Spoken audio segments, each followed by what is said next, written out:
I think that's fine. That's actually not as big a deal as I thought it was. All right.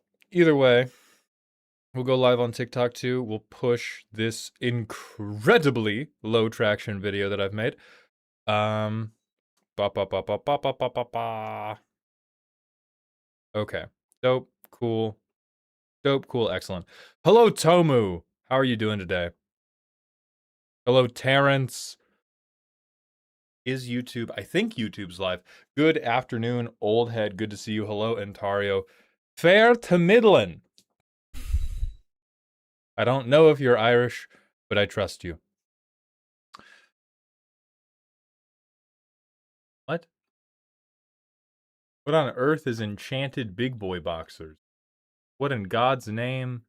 Oh, this is some weird, like, sub-incentivization thing. I heard we're freaking the fuck out. We will be, hopefully, when we look at decks. So today we have, I think, 2 people who were supposed to go today. We had to reschedule Saturday's deck roasting stream. I think 4 of those people asked to go this coming Sunday. 1 person asked to go this coming Monday via email. And then I believe Dragig intimated via Discord that today would work for them. Jarther, thank you for the tier 1 sub for the 26th month in a row and being the first person to contribute to the cooking stream sub goal. The goal for this is 200 subs because that is about the correct amount of money to have me ruin my fucking kitchen and pay for an editor. Because if I do a cooking stream, I'm not going to do it normal. It's going to be a cooking stream with Z, and I'm going to make it weird and freaky. My current plan for the cooking stream is we're going to have to do something that doesn't involve like knife work. So it might be like baking, but it's going to be one of us is blindfolded and the other one is deafened. And we have to try to make something on stream under those constraints. Thunder Tempest, that is devastating to hear, but good luck in college. Shawl, thank you for the 3 months at tier 1. Welcome back to the dog home. And Devin, thank you for the 13 months at tier 1. Welcome back to the dog home. You could do prep work ahead of time, but that's more labor time. I think that's fine. That's again why it's a 200. That's why it's a 200 sub goal, because I think there's gonna be prep work and effort involved in executing it, and I'm fine with that. I just want it to be entertaining.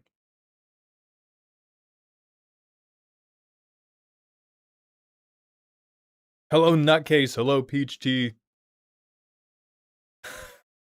Good afternoon, Alec Man.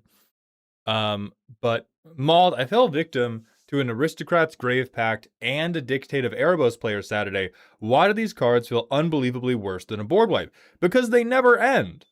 A board wipe is you've shit yourself once. Grave Pact and Dictate of Erebos is somebody else's giving you IBS. It is every turn.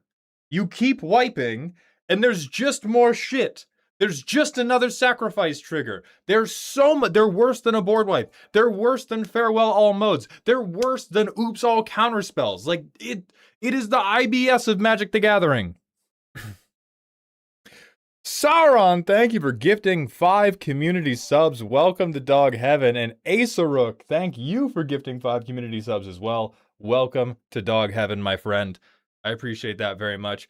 I have to go write that down to clip because I didn't even have my replay buffer on because I did not think any potentially funny moments were going to happen this early. That's my bad. Troper, thank you for the 24 or the 31 months at tier 1. Welcome back to the dog home. I did get it. You will be going this coming Sunday. This is like 4 minutes in.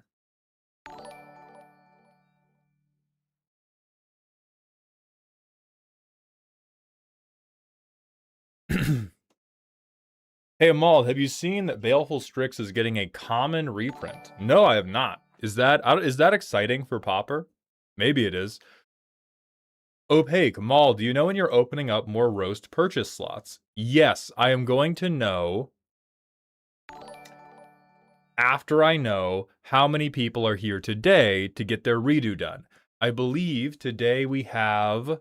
Ooh, let me pull up my email.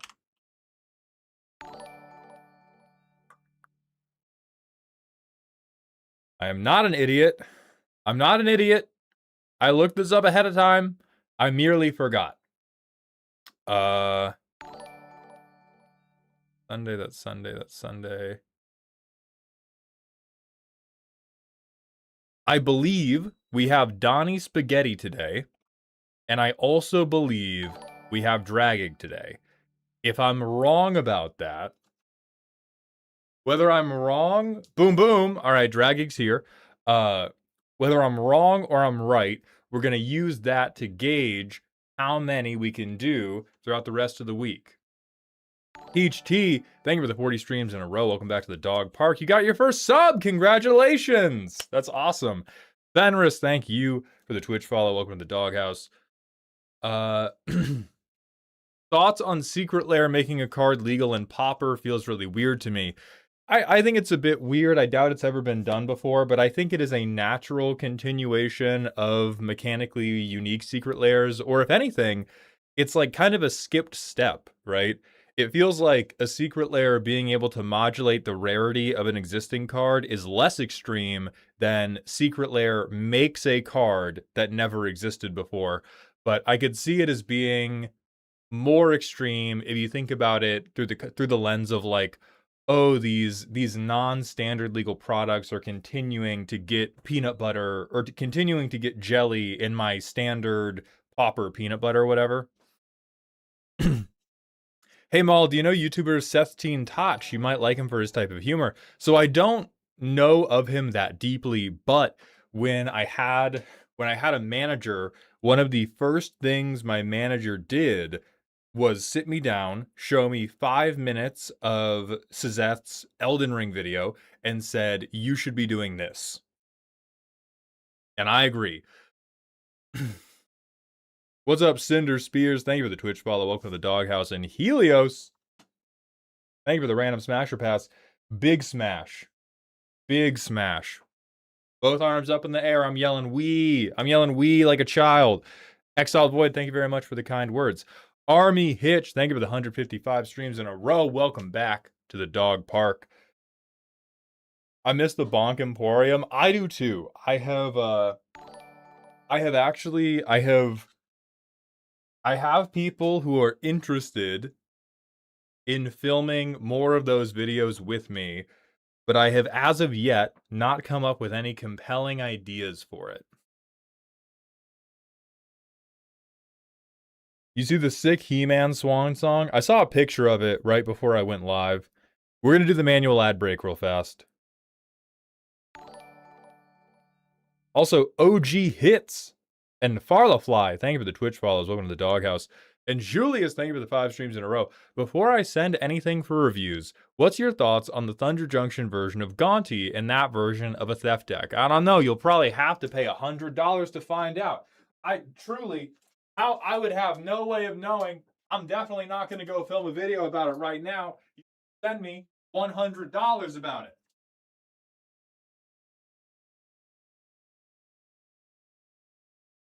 I think he's fine, right? You like steal stuff. You steal stuff off of like combat damage. For sure. It's cute.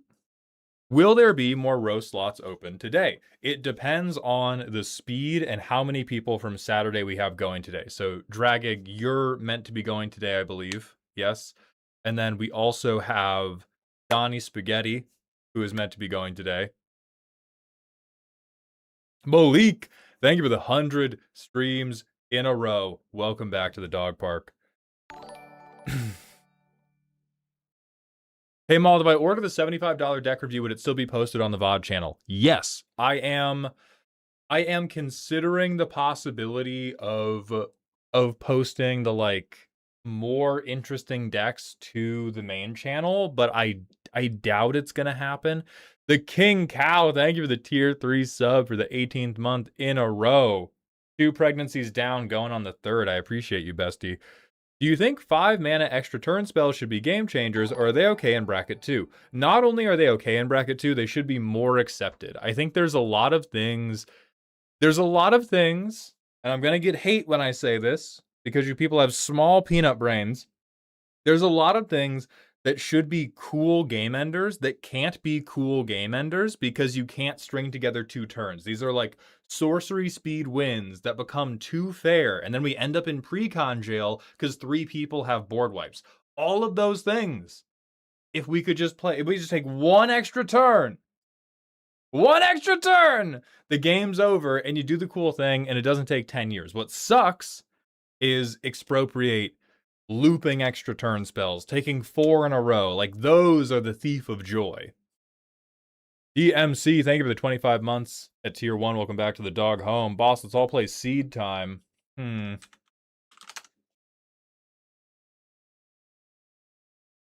Yeah, great. Great.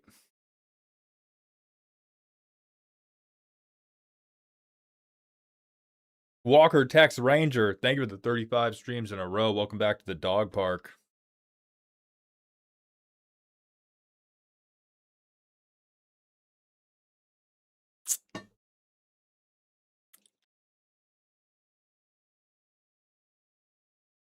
Alec Man, it is 100, but like, because you don't have an option to only pay me 75, if you misquote the price, I don't care. By the time you get to the checkout, you have to pay the right amount.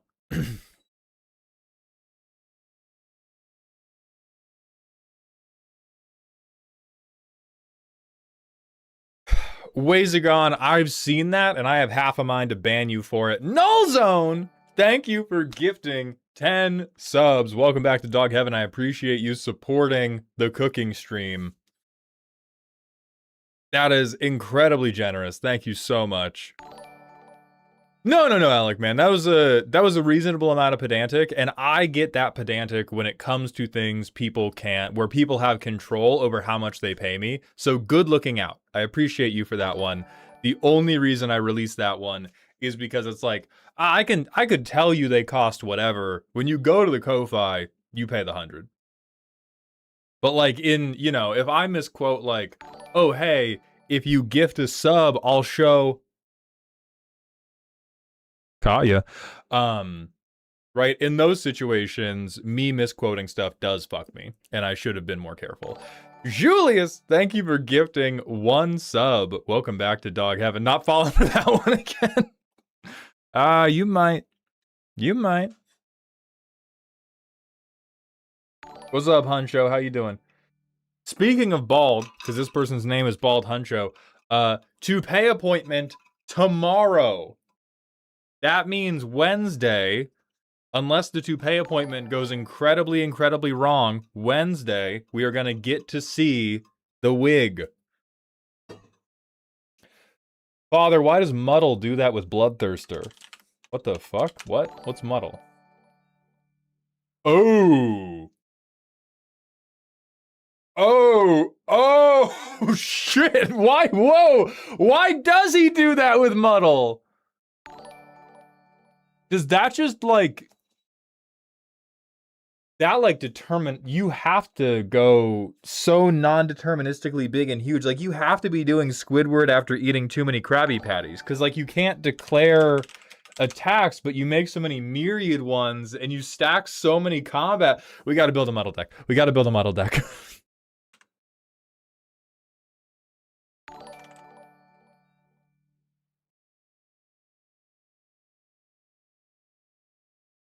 Yeah, oh my fucking god. That's the correct reaction.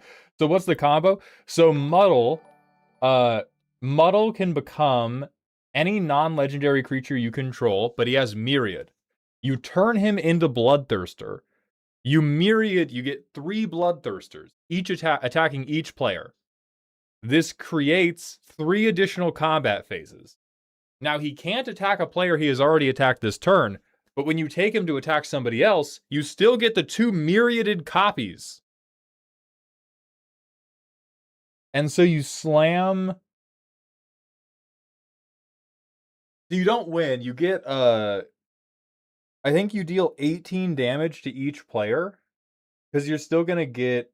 You deal 18 damage to each player, and you get a bunch of combats. Just block the 6/6. The flampling 6/6? What the fuck are you talking about? Bro's out here with 8 Avacons strapped to his chest. Ooh, yeah, flying! You're in Is It You Have Shenanigans, the table is dying. Yeah, I think you... Like, if you just have... It can't be infinite Jummy Bug unless... Okay, unless... I don't know the rules on this. If you've already made Muddle Bloodthirster, and you cast another instant and sorcery, do you make... And you make Muddle Bloodthirster again, does that reset the Bloodthirster limit or no? Because if it doesn't, you are in trouble, because after the third combat, Muddle Thirster will not be able to swing again, even though you have a ton of combats.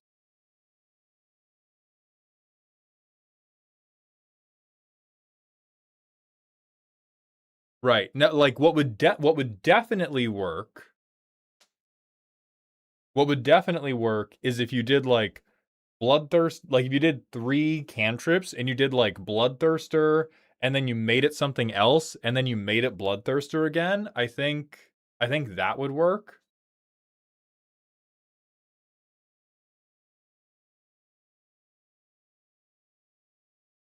Myriad copies do not attack to player. Right, but in between Purposeful Misfortune, in between each combat phase, you exile those things. You exile the tokens at the end of combat. And so you don't get to, if you could keep the myriaded ones, you would be fine. But because in between each of your bajillion combats, you are going to exile the token copies of Bloodthirster.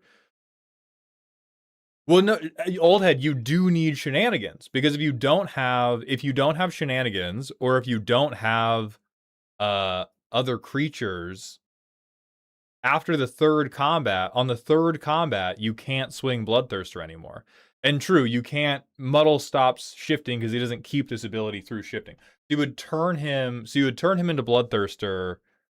You would turn him into Bloodthirster. You would deal 18 damage to each player, which is insane. Like, that's already very, very good. But I think you stop there.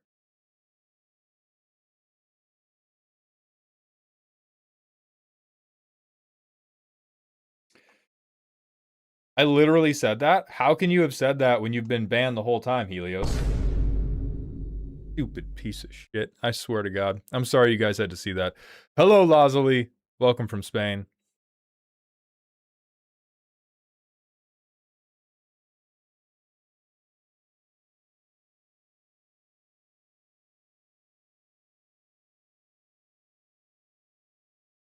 Hey, Mald, I want to try Spellslinger deck. Should I make a precon or make my own deck? Buy a precon and then upgrade it. Average DD Enjoyer, thank you so much. That's very kind of you.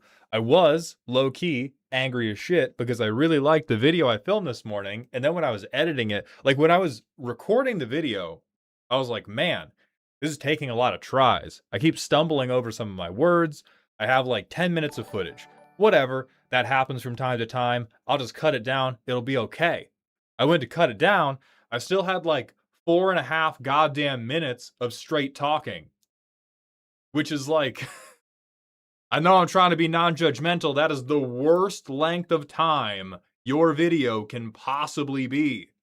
Because like 4 to 5 minutes is too long for the short form scrolly platforms, and it's not quite long enough for people who are trying to eat their ramen and watch something on YouTube at the same time.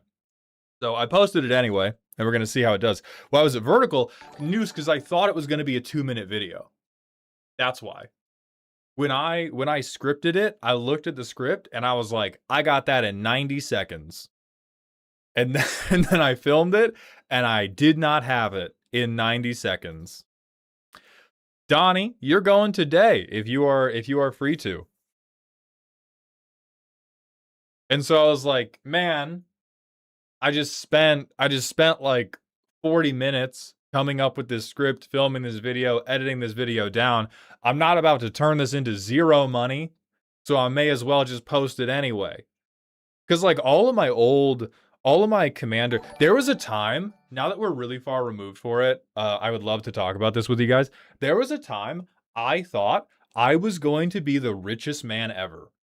Okay? I thought I was going to be Johnny Bezos over here. Because when I started posting on YouTube and I first got monetized, all of my Commander roasts were videos. Because shorts could only be up to 60 seconds and all my stuff was like 90 seconds long. And so they were posting as vertical videos. And the monetization on them, the monetization on a video is like 20 times higher than the monetization on a short. And so for my first like 30 roasts that I posted on YouTube, each one was making me $200 to $300. Oh, I was gonna have an emerald mine that I could then set on fire just to prove a point to Elon Musk. It was gonna be great. And then very quickly, they were like, oh, by the way, shorts are longer now. And now I think the average Commander roast makes like 40 to 50 bucks. Sad. Hey Maul, when submitting decks for review, are there archetypes that are simple or lame, like Rakdos Treasures or anything with landfall that you would prefer not to roast or review?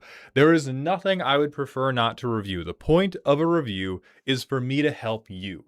I'm going to try to make that entertaining for me to do. I'm going to try to make that entertaining for people to listen to. But the point is that you have paid me. The video doesn't have to be good. You've paid me to spend the time. We're good. For a roast, the most important part of submitting a deck for roasting is you have to be committed to it. Like I do not follow up that closely with roasties unless it's extreme circumstances. So I can't say for sure, but the roasts that appear to be the lowest satisfaction are the ones where the person who has sent the deck in is like, when I criticize the deck, they go, oh well, you know, it's just what I had, so I don't really care. Oh, I threw it together in like 3 minutes. I don't really care. Anything that ends in like, so I reject this criticism on the basis that the deck is not important to me. Those roasts are generally low satisfaction, because the point of the roast is I'm going to call you an idiot and you're going to present a rebuttal.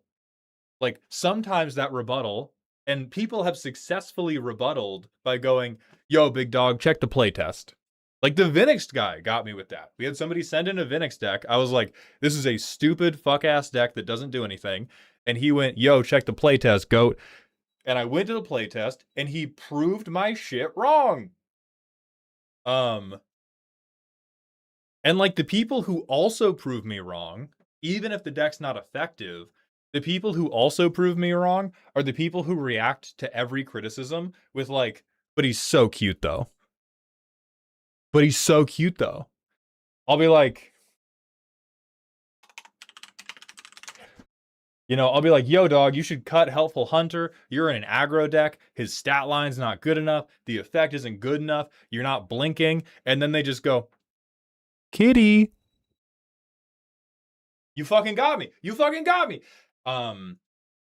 So I think the way I put it to somebody else is, you have to believe in the deck, because if you believe in the deck, we will either create entertainment when I prove you wrong, or we will create entertainment when I prove you right. Those are the only two places we can go.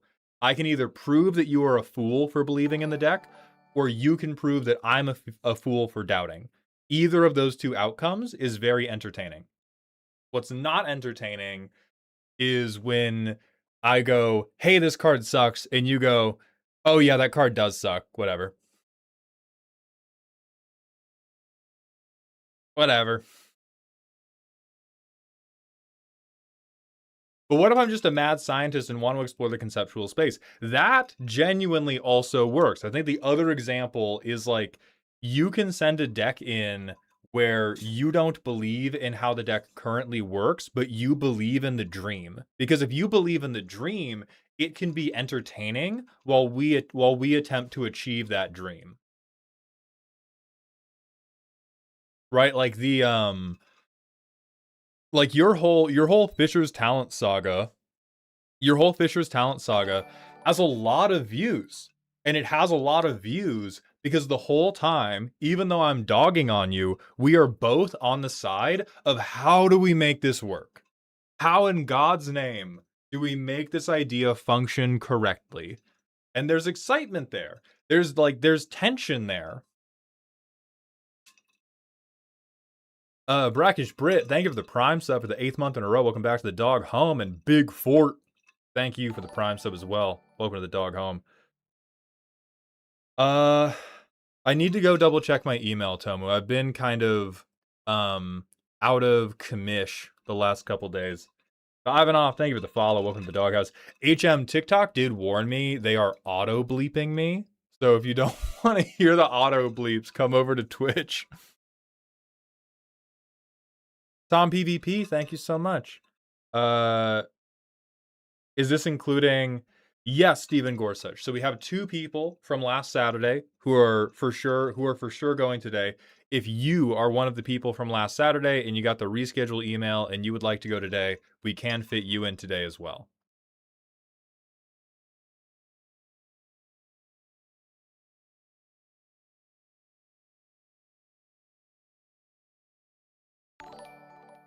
Oh yeah, let's try it for TikTok. My God, I can't wait to see all these huge decks. I just can't wait to put these huge decks in my mouth. Came here from TikTok and your audio's not going to the left channel? Well, that doesn't make any goddamn sense.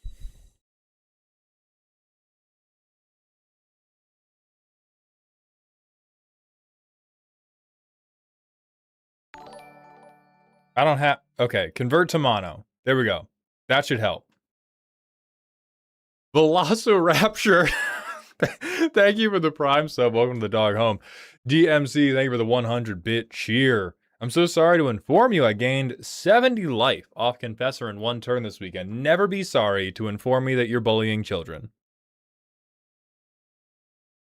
You're the Bellacore deck. I don't think I got a reschedule email. Okay, let me check if I missed you or if I get to yell at you for not looking at your spam.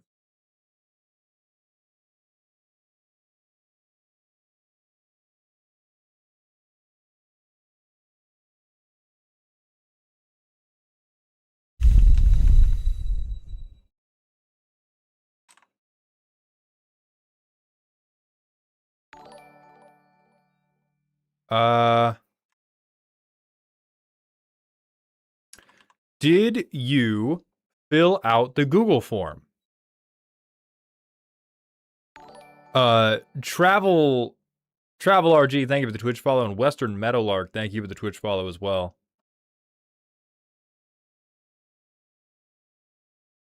The Raven Lunatic, thank you for the Twitch follow as well. I'm gonna have to build a muddle deck now, boss. That's right, you're gonna have to. It's very dope. Kinetic Dad, thank you for the Twitch follow as well.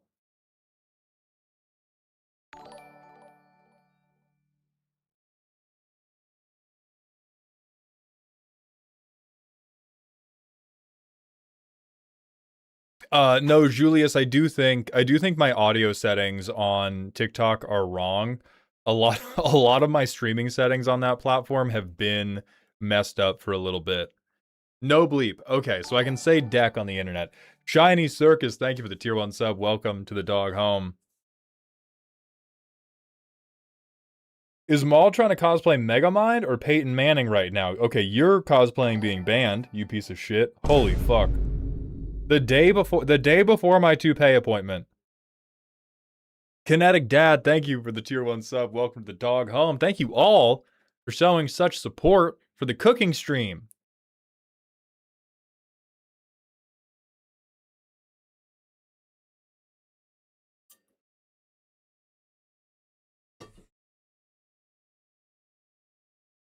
Hey boss, so are roast going live today or not?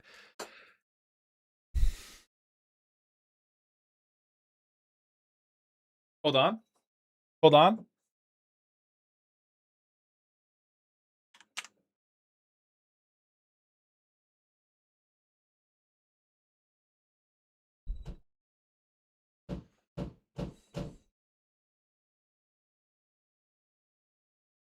You see that? That means Papa's a little broke. That means yes. We're going to set, I think, some roast live for Wednesday because I think right now, yes, you can't follow instructions. Okay, Gorsuch. So if you go to your order history, you should be able to find the Google form. If you could fill that out quick style for me, there are just some basic stuff about like a quick primer. Again, we're going for comedic, not fully descriptive. And then like any cards you don't want cut. If you could type that out real quickly, we will get you going today. So we are going to set some live for Wednesday because I do think we will cover all the makeups between today and Sunday. I'm a wig wearer too. What do you think you're going to do to faux with for your toupee? I have no idea. I've never really engaged with what my hair could do because it's always been so limited.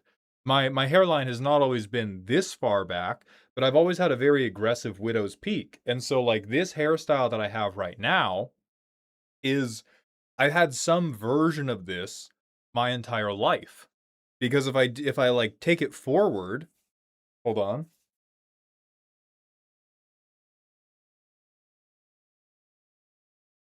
Do you want me yet? No. No. I look like an idiot. I look like a fool. And so like maybe I'll wear the toupee forward because maybe it'll have enough like coverage and density to not look ridiculous. Maybe, maybe I'll do the Ashton Kutcher, the wings. Looks great forward actually. Banned for lying. Banned for lying. Don't come in here and give me money and then tell me sweet things that aren't true. What the fuck is a Jerry curl? I'll be honest, jokes aside, I genuinely didn't think your hairline was that bad. I just thought you had a tall head.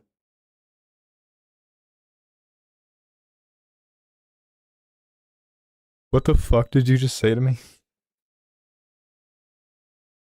You highlighted that message? You thought that made it better?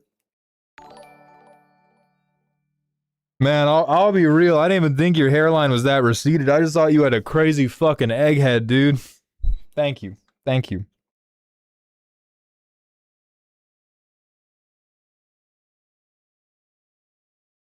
Mom, put your hair back up. Let me kiss your forehead. Oh my god. So Western Meadowlark, I will avoid going through every step in the decision tree about whether or not I'm going to go bald. Short answer is I've been bald before. I don't like how I look bald. I do think objectively I can pull it off, but I'm more interested in liking how I look than I am in having a look other people think I'm pulling off. Karma Amigo 69, thank you for the Twitch follow. Welcome to the doghouse.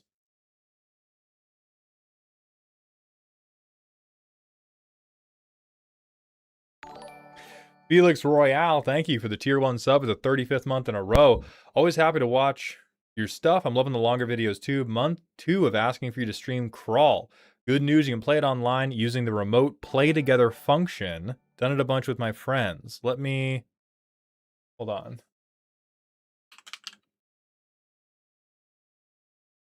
I've been looking at other games to do. So I really want to do How to Fish. I think that will be a good like party stream. I really want to do Soul Chained with Z. It's like a very shitty Dark Souls-esque puzzle chained together type game. Oh, right. Okay, yes, I remember you telling me about this. Crawl is the one where you control the monsters and you replace each other. That's fun.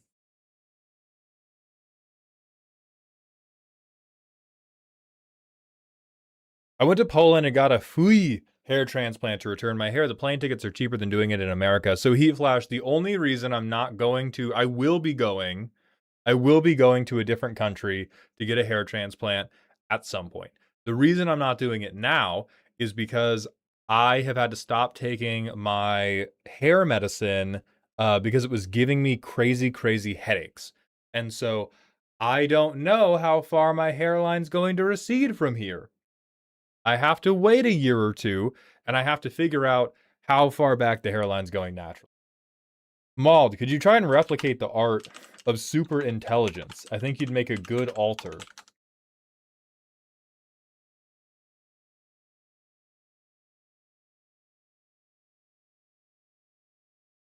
I'm clipping that just so somebody can use it for a thumbnail.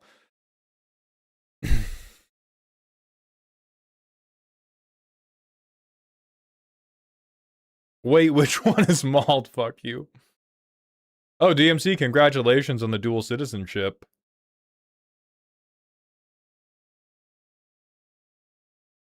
Leader getting brain mogged? That's... I love language. I love language, and I also hate language. Average DD Enjoyer, thank you for the Twitch follow. Can you face the other direction while doing it so I don't have to mirror it? Yeah, sorry.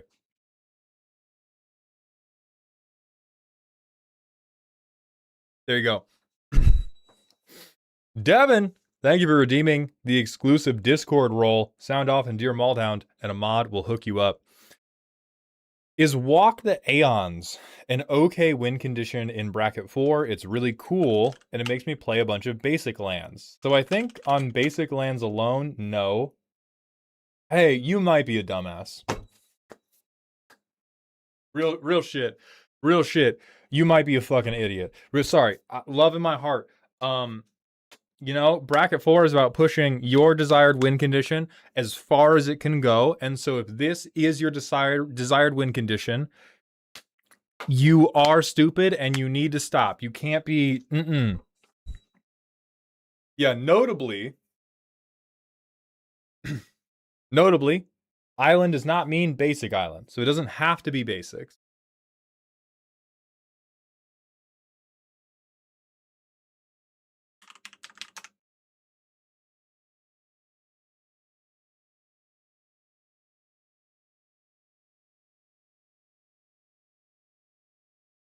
That's not very good. Lowe's Alio, I really want to build a group hug deck, but all my attempts end up gifting more than I should or not gaining a lot for me. I'm trying to build Kainos and Tiro of Meletus. Any tips on the archetype? By the way, you look good, whatever people are saying. So, the core truth of group hug must be that you cannot give equivalent resources. You want to appear as though you are giving equivalent resources, but your deck must be built to benefit more. Either the card itself has to give you more, or your deck has to be built in a way that you can take advantage of the excess better. So a really good example is like group hug should be based around the cards Cut a Deal or Struggle for Project Purity, where, yeah, everybody's getting something, but the entire group and me personally are getting equivalent amounts. So I'm always standing to benefit more. The way you normally have to build your deck for this is if you are giving everybody a lot of cards and a lot of mana, you normally want to have a lot of cheap spells so that you can play all your spells. Like other people, oh, you drew 18 cards? You can't possibly cast all of them. Maybe I can. Maybe I can. This also means having a lot of interaction because you have to be able to stop somebody who has been able to capitalize as well as you have on all the stuff you've given out. Alec Man, yeah, we will get a stream sketty.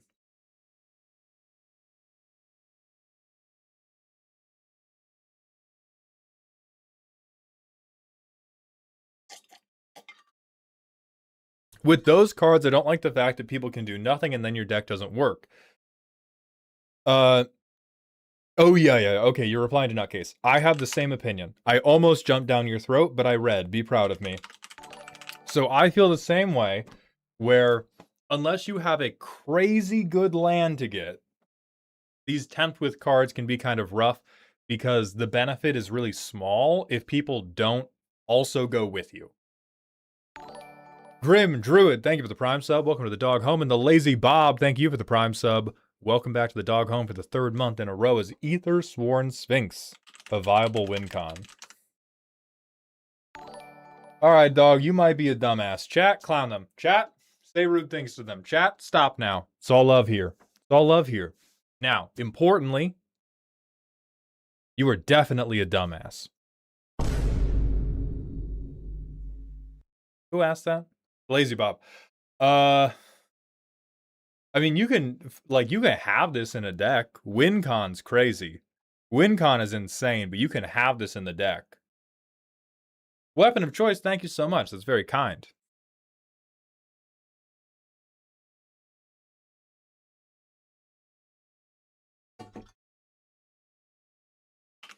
My favorite WinCon is War Mammoth. Hey, what? Hey, fuck you. Hey, fuck you.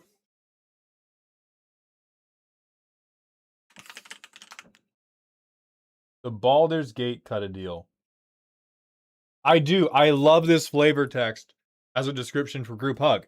It's a win-win arrangement. I just happen to win the most. If you are ever doing anything in group hug that benefits another player more than it benefits you, or you are not getting like a concession from them out of it, you are doing group hug wrong.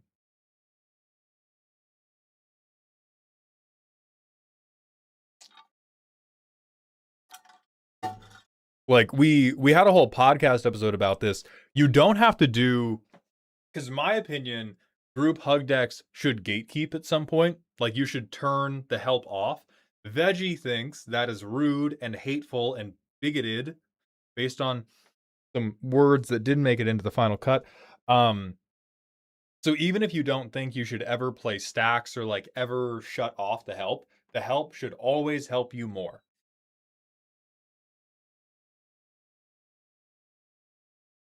Tom PvP, not really. My favorite win condition is normally beating people to death with bad creatures.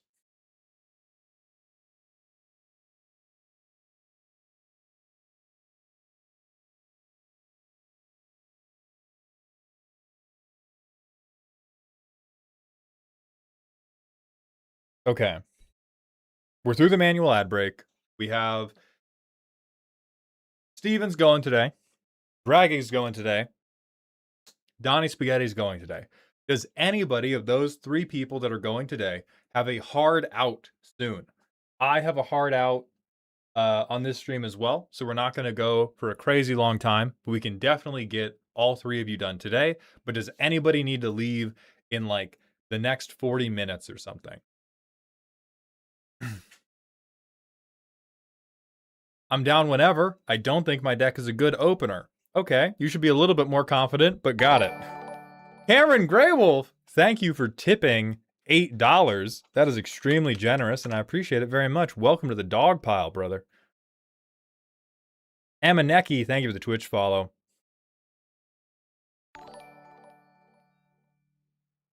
Let me go to the tipping so I can see if there was a message attached to it.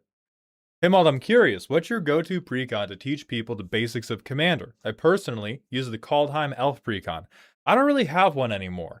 I used to have like really strong opinions about the types of decks you should give people to teach them Commander, and now I just kind of go with like, man, what do you think looks cool? Man, we're gonna work it out. Man, don't worry about it.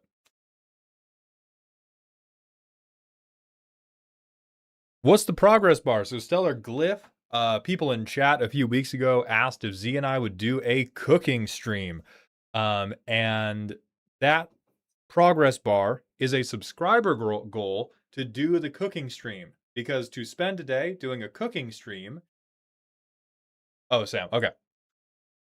So Sam, the progress bar is a sub-goal because I need money to spend a day doing a cooking stream instead of normal content stuff, because I would also probably be paying...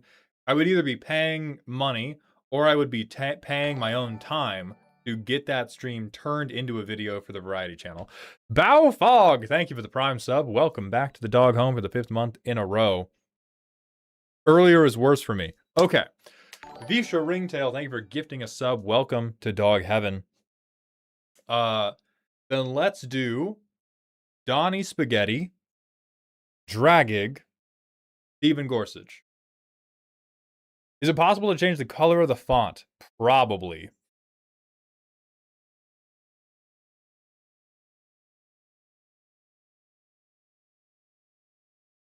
Hold on. I'm going to my Streamlabs. You think Cut a Deal is a good card? I think it's a fine card. I think it's a good example of what group hug cards should be. It is not that powerful, though. Text color. How's that? Okay. I think then we need it, like, a little bigger. That's a little more readable. Cthulhu Penguin, thank you for the Prime sub for the second month in a row. Welcome back to the dog home. What's up, Gilmain? Yeah.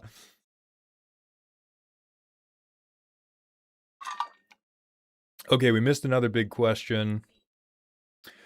Hey boss, I have what I think could be an interesting question. Do you think monocolor decks can survive at high power tables? Most competitive tables run partners to get the multiple colors they want, or otherwise pick their commander less for the commander itself and more for its colors. Are there any monocolor commanders you think can keep up with that? Objectively, yes. It's usually red, right? Godo is fringe CEDH, Magda is fringe CEDH, Zada is definitely like bracket 4 crackhead territory. I think mono blue also keeps up really well. So does mono green. Mono white has Gandalf. And really the only one that's lagging behind is mono black because they had Keurig, but Keurig was being kept alive on Jeweled Lotus life support. So like, yeah, monocolors can do it. Oh yeah, Lumra for green. So pretty much every monocolor but black has decent options.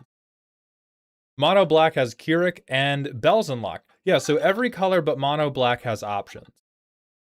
Black has Gwenum. Right, so every color but mono black has options is what I'm saying.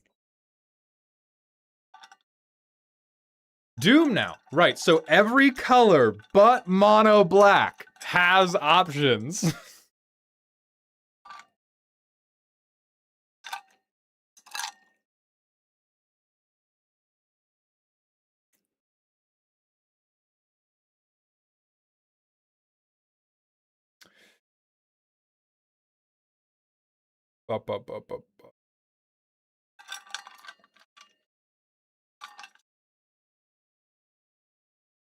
But black can run Uncle Istvan. True, you can Unk Max.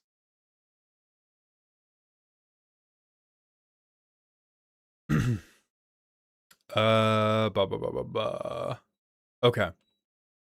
Christmas, thank you for the 30 streams in a row. Welcome back to the dog home.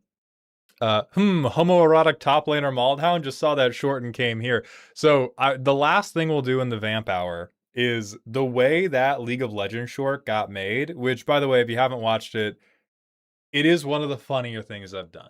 You don't have to go watch it, but it's pretty good. The way that video happened is I got super high and was playing League of Legends, and I was playing against a Mordekaiser, and we were doing the little like dance back and forth, and I was like, are we about to kiss right now? And then he flashed on me and killed me, and I went, ah! And I was thinking about that. I was thinking about that all day. Who are you playing? So, listen, I'm gonna get a little bit of hate, and I need you to understand.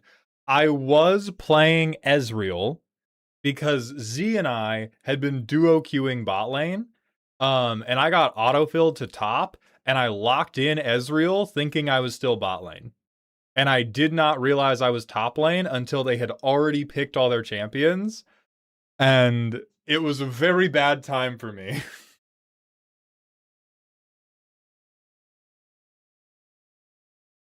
Z did save the game.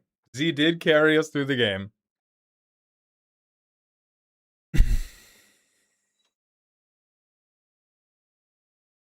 Mauled trolling. God, I wasn't trolling!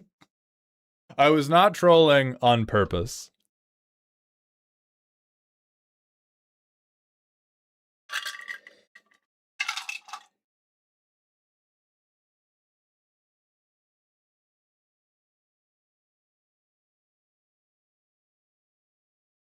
Will we be getting more of your League streams? Probably. That's my answer for most of my content. I really like all the stuff that I do, I try to do as much of it as I can. So with that in mind, let's do Helios's random smasher pass. Cloud Midgar Mercenary. I think this is 8-bit Cloud. I am gonna pass. That's a lot of hard edges. Nuzlocks are not canceled. We're still doing the Nuzlocke. It's still fun. Okay. Right. All that said, let's move on to some deck roasting. Let me get the slideshow open.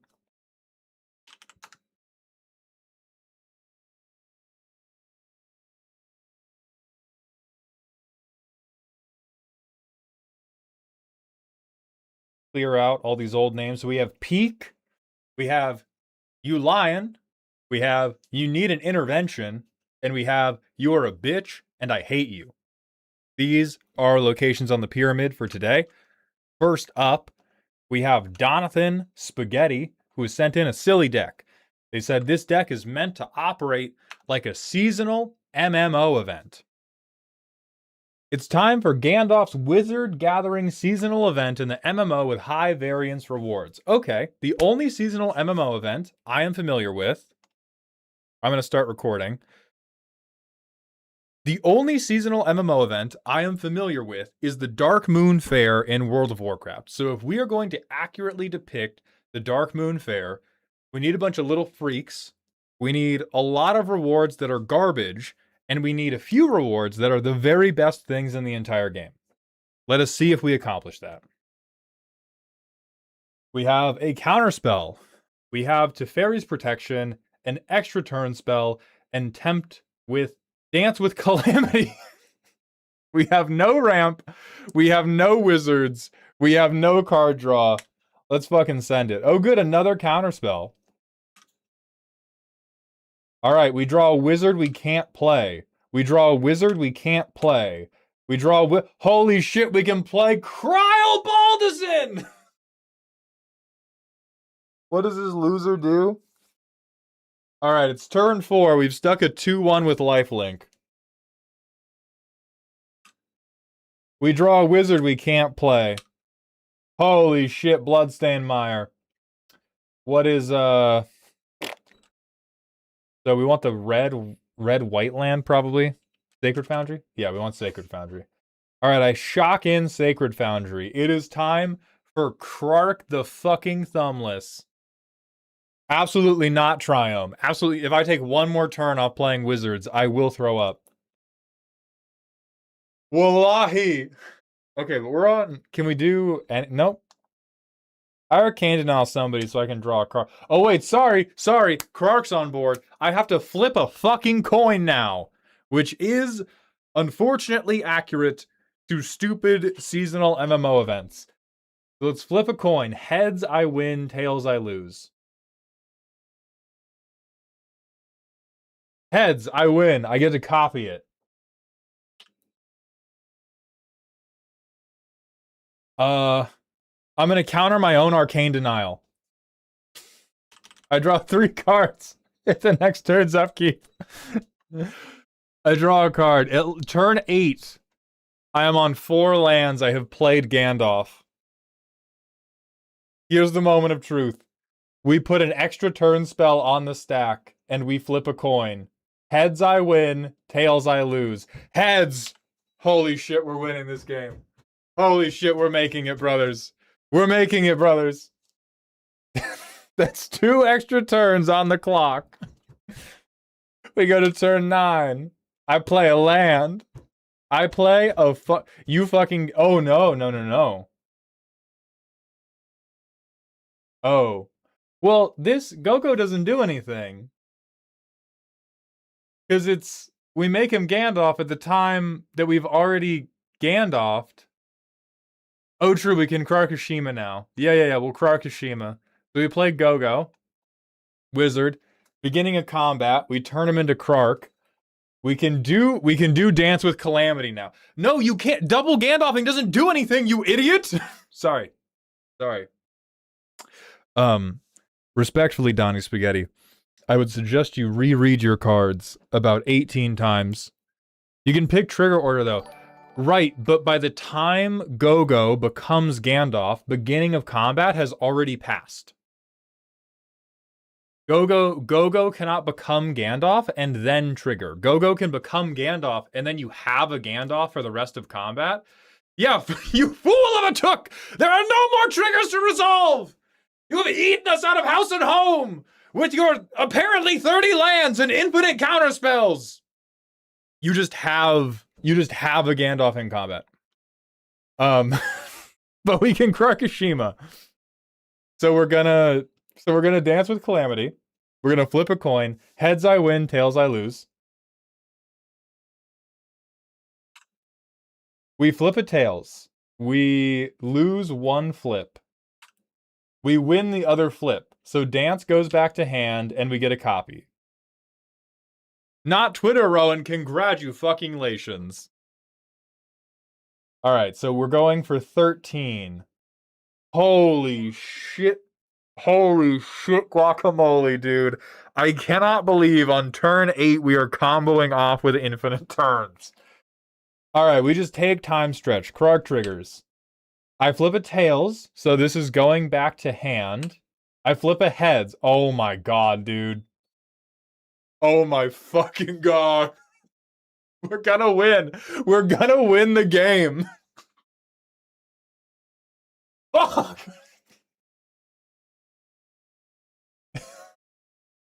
All right. We're not even... So that's our first extra turn from Temporal Manipulation. We have 3 extra turns lined up. And we have to discard to hand size. I'm going to discard Dance with Calamity. You will understand why. We go to our next extra turn. I'm not going to waste our time fetching it. We go to combat. You're about to fucking see how. I free cast Volcanic Vision. I'm going to target Dance with Calamity. Krark trigger, back to hand. Double back to hand. Actually go fuck yourself. Actually go fuck yourself. That's what I'm talking about. That's the hustle. That's what I like to see. So we totally just fucking whiffed that free cast. We are going to drop Kitza. And we're going to drop See the Truth.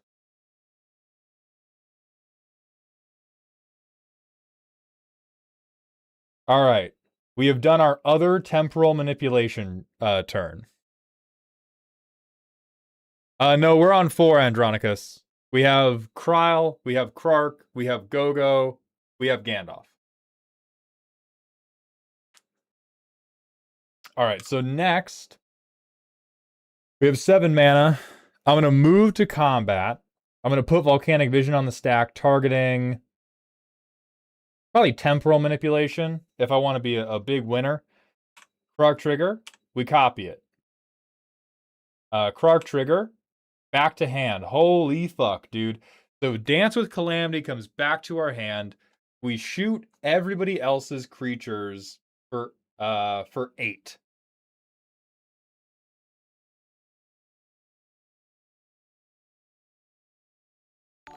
We have 7 mana.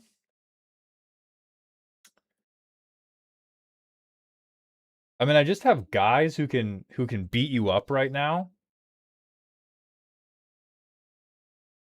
So I kind of want to main phase 2, Volcanic Vision, targeting Temporal Manipulation. Tails back to hand. Tails back to hand. Go fuck yourself. We have 1 time stretch turn left. We go to combat. Time stretch. We make a fucking copy. We make we take 6 turns. We have to win. I have no idea how we win. So, Donnie Spaghetti, good news. The Christmas party is a success. Bad news, you're in bracket 4 and I'm going to hit you with a lead pipe. Yeah, we kill everybody, I think via dehydration. We won the Christmas party, guys. So, and we gotta be careful here, because, like, let's be real. The deck does suck. We could not do a single goddamn thing until turn 8. And then at turn 8, we non-deterministically Krakashima'd into infinite turns. So what is happening? Extra reward chances. All right, you misunderstood this one, but that's not too bad. The rest of these, sure, the general idea makes sense. It totally sucks before 4 mana. So that means you're ramping, right? I see your artifact count is 2, and one of them's an equipment. Redeem for 1 wizard. Redeem for 2 wizards. I mean, these are okay spells, except for this one, but mostly The wizards are the ramp. Okay. So that's not ramp, that's not ramp, that's not ramp, that's not ramp, that's not ramp, that's not ramp, that's not ramp, that's not ramp, that's not ramp, that's not ramp, that's not ramp, that's not ramp, that's not ramp, that's not ramp, that's not ramp, that's ramp. What do you mean? They finance the spells for Gandalf. You're this close to being banned for rage bait. So here's our problem then. I have successfully identified the problem. Most of our cards fucking suck shit. We have a ton of wizards who are dog shit. A few of them are okay, but most of these wizards are raw dog shit, and they're being used to fund more dog shit. Therein lies the issue. If we just played, I also can't help but notice all of these wizards are fucking proper nouns for no goddamn reason. We got a bunch of like Ku Klux Klan figurehead names up in here. We just play good wizards. They're these weird fuck off guys. So I think if we want this to function before, does he care about legendaries? Oh, he does care about legendaries. Then we gotta stop playing bad spells! He picked for you! Because, like, Impulse... This is you setting up to set something else up. And so if we've like pre-picked that the bad part of our deck has to be legendary wizards, we can survive that. But we can't use bad wizards to play bad spells. This deck is supposed to be the LARP Avengers make a spirit bomb. We have to actually get some fucking Goku spells in here. And you have them sometimes. That's funny. I love that. This works. Regrettably. But I think more of these cards just have to like fucking do something and not just like dig for something to maybe do next turn. I don't think Impulse's digging for the bullshit spells is where you want to be. I think that guarantees that you're spending 5 turns doing nothing. It doesn't even need to be expropriate, but we want more stuff that's just like...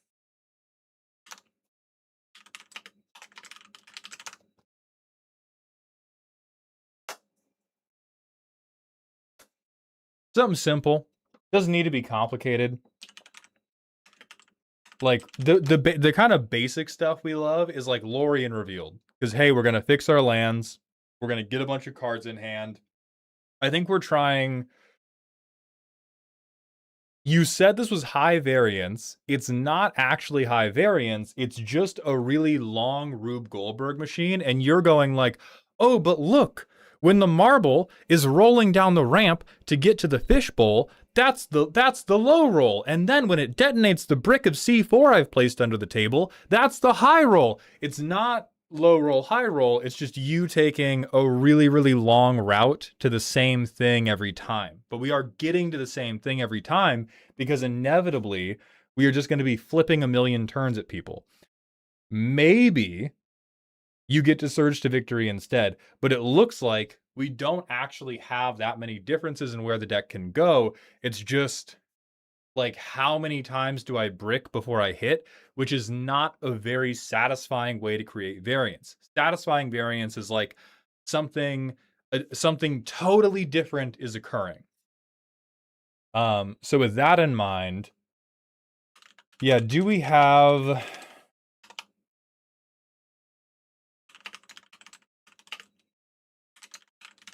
I want to see if there's any good wizards. What? Okay, I'll just do is commander, because that will count.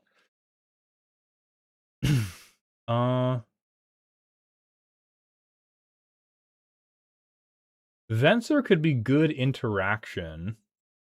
You should be playing Quain. Holy fuck.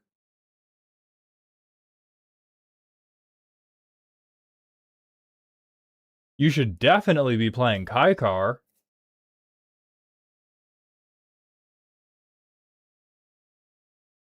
Drink water, I spent my balls for it. Thank you, Tiger Flame.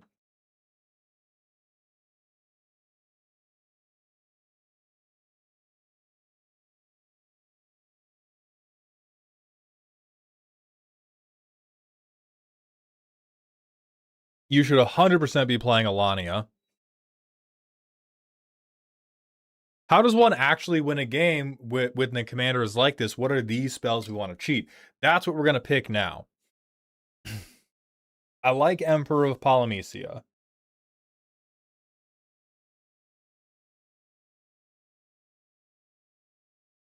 I think Dika would also be good top end, but she is a little bit expensive. You should be playing Ashling. 100,000 more billion, 10 %.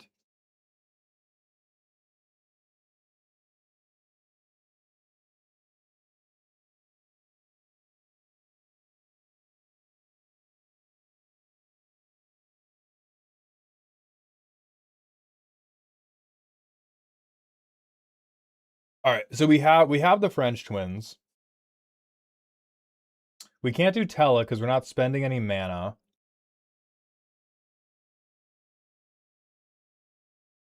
We can't do Shantoto because we're not spending any mana.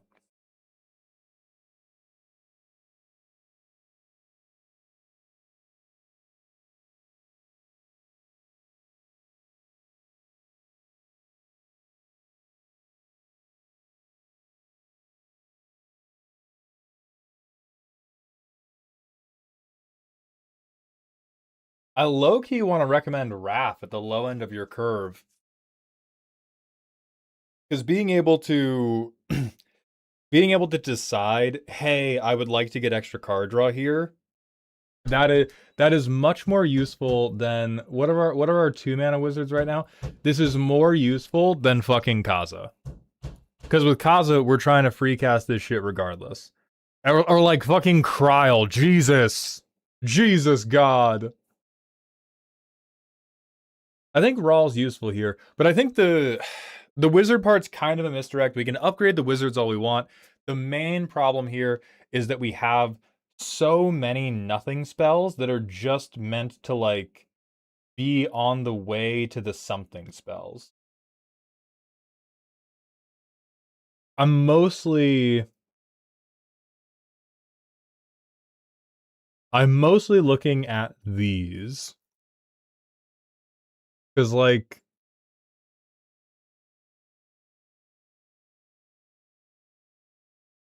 I mean, a Chromosol can't be... Is it possible for this to be bad? I think what's pissing me off is that tagging this redeem for 2 wizards is rage bait, right? Like, at no point would we ever have 2 wizards on the field and go, hell yeah, time for a Chroma's Will.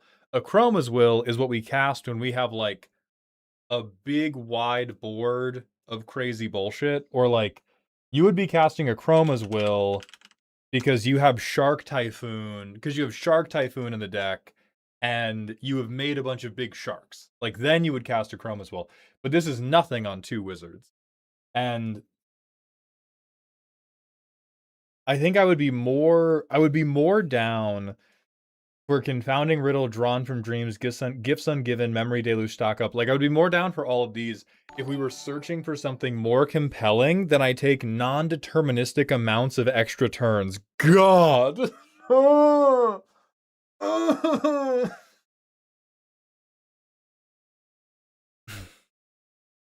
Gandalf and one homie is two wizards, though. That was just the way I could sort this mentally, right? You have sorted it an improper way.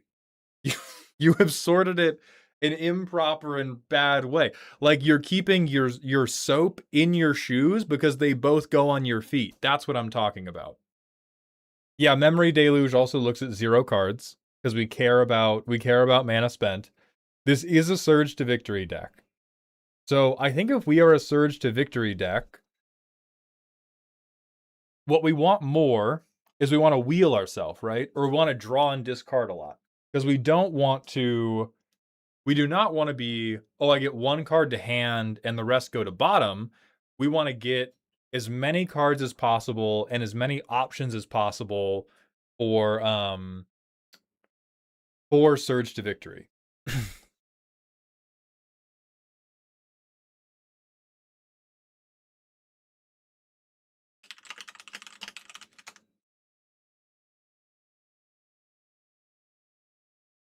Ooh, I like pour over the pages quite a lot.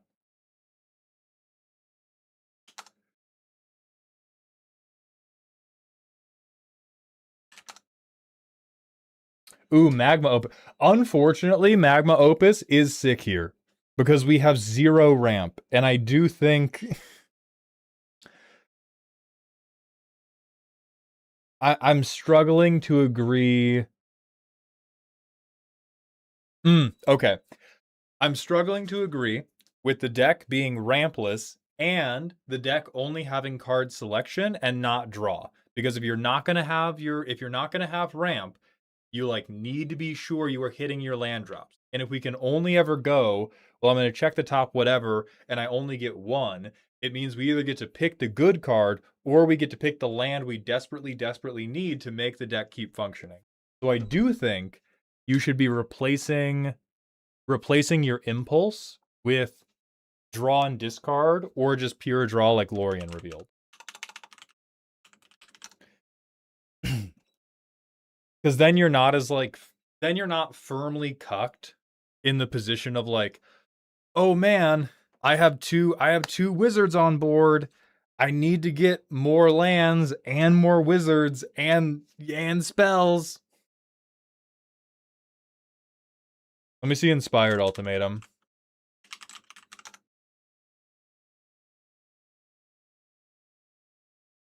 This is 7, so this is 4 wizards, which is quite okay. No, it's not no. It's a no but.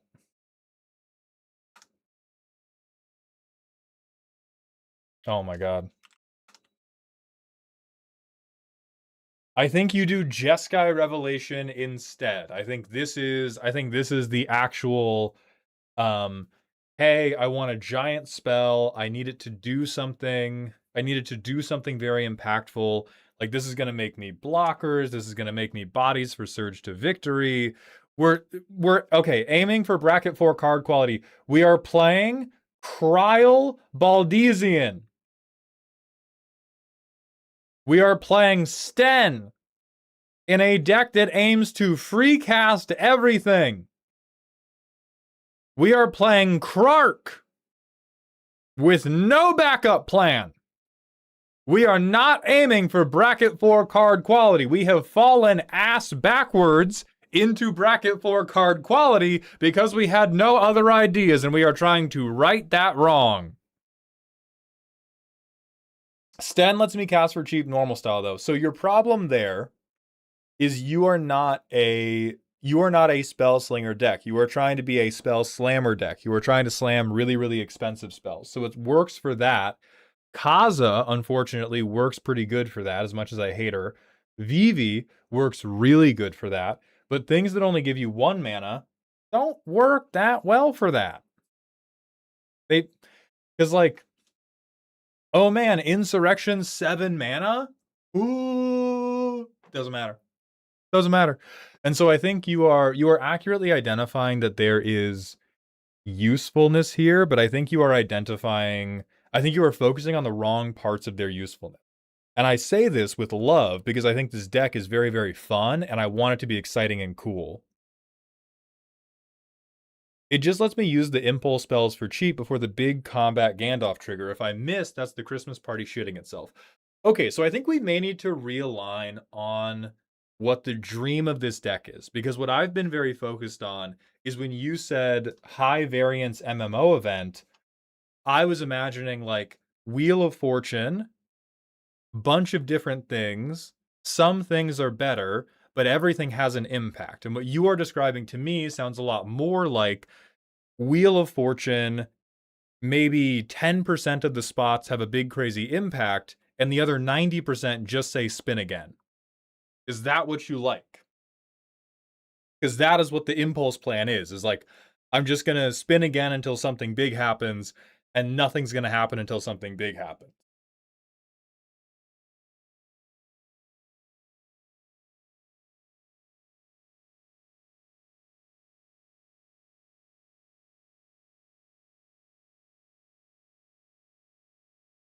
Because my mind is at, how do we make this stuff on the way up be impactful and funny, and not just be, oh fuck, oh fuck, oh fuck, how do I get to infinite?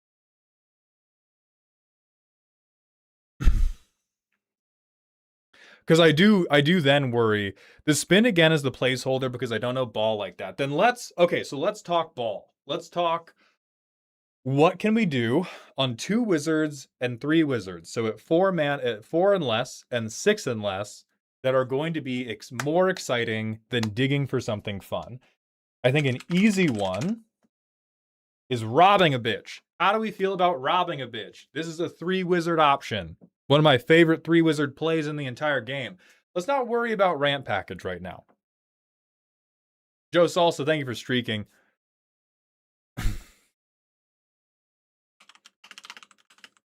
That's true. That's true. Another very good 3 wizard option. We get to make another wizard. We get to draw 4 cards. That probably, let's check what we have on 3 wizards. That has to clear something.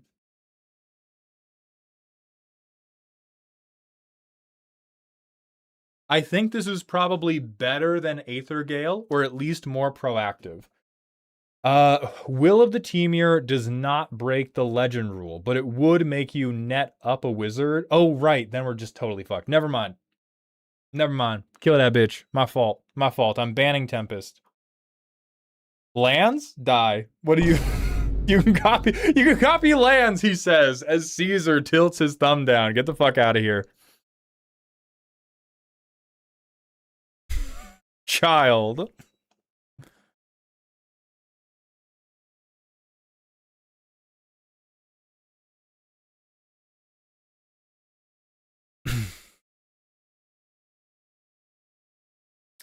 Season of Weaving, same problem. Snore, thank you for the Twitch follow. Anyway, what's our thoughts on robbing a bitch? Because right now we have... I don't love 5 mana, just love theft. Then I would suggest Invoke the Winds. I personally don't love buy me 1 turn. Unfortunately, Urza's Ruinous Blast is like crazy fucking good. Raise the Palisade, crazy fucking good. Not a huge believer in Aether Gale, and I would like to find cooler replacements for the Goad spells. So I would recommend Invoke the Winds.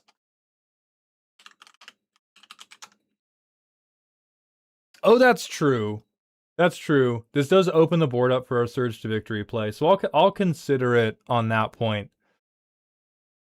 I really don't think this is bracket 4, so I'm really worried about temporal manipulation. Should we do Ember Island production? I don't think our 3 wizard slot, I don't think it's good enough on the 3 wizard slot to just get 1 more Gandalf. I think we would want multiple Gandalf action. Akroma's Will does let the wizards fly, yeah.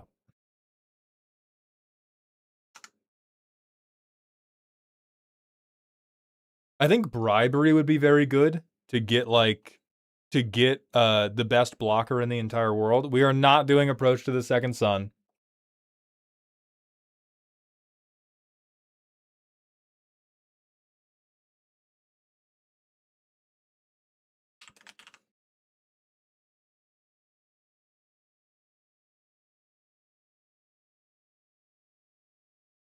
Let's look at 6.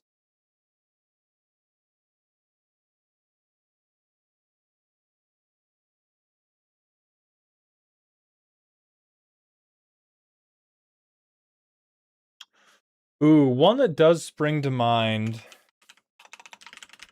especially if we are in... Oh, I put black? What? There you go. Fixed. One that springs to mind is Full Throttle. Echo Casting Symposium's not going to help us because everything is legendary. Anyway. But if our goal is, hey, I want to buy extra turns, this is effectively 2 extra turns for us, right? And so we could go, okay, my first spell is going to be this. My second spell is going to be Dig. My third spell is going to be Surge to Victory on Full Throttle. Oh, wait, no, we're fucked here. We're fucked. Never mind. I've gotten caught by this before. Full Throttle does not work if you free cast it in combat. It's a bad fucking spell. In that case, I think I'm going to recommend Seize the Day. Because this is on 2 wizards.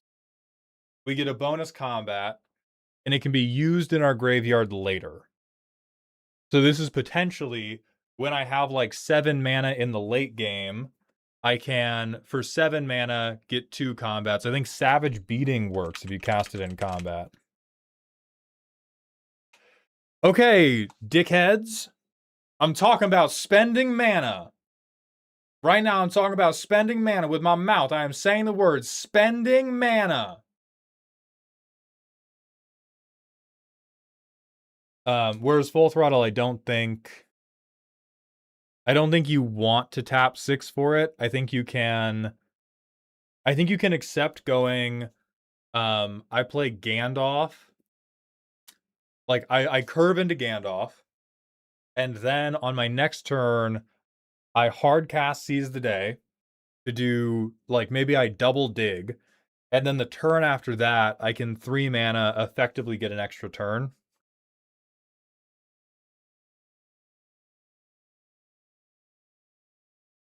Great Train Heist. With Great Train Heist, are we...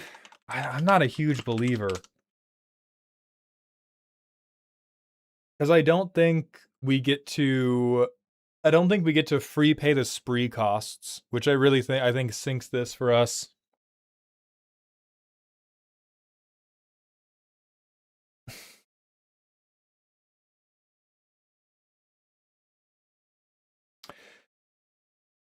You might want to consider the big scores of the world.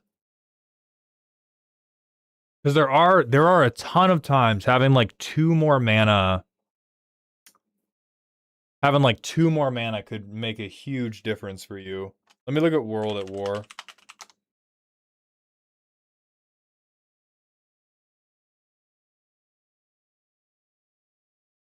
Ooh. This one's really good. I think this one might be the best. Because we're talking about paying for Seize the Day, and this will work when you cast it in combat, and then you will get a free copy the next turn. So I think that should take at least... I think this is more fun than Temporal Manipulation, and like, I'm going to try so hard to get you to not run infinite turns, because I think infinite turns is just so much better than what this deck wants to be doing. Let's do that. You should do Magma Opus. I think you should consider Jeskai Revelation.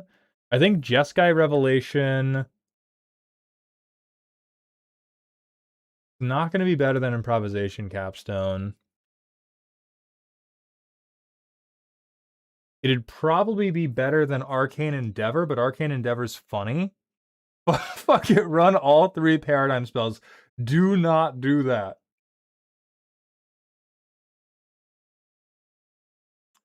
Actually, do you ever get... Oh, well, it's tough because...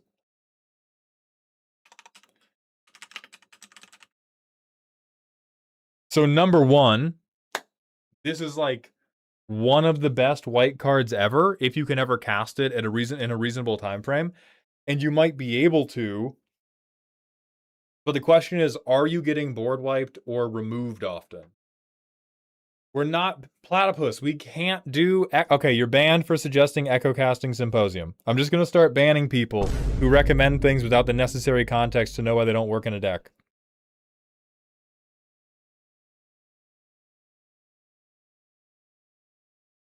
Creative Technique becomes 2 random spells.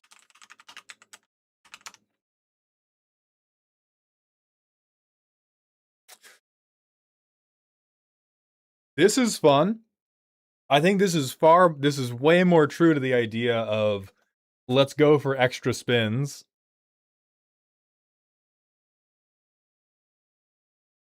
All right, so where could we put in? I think this is more fun than Aether Gale. I think you have the stuff in here. I would.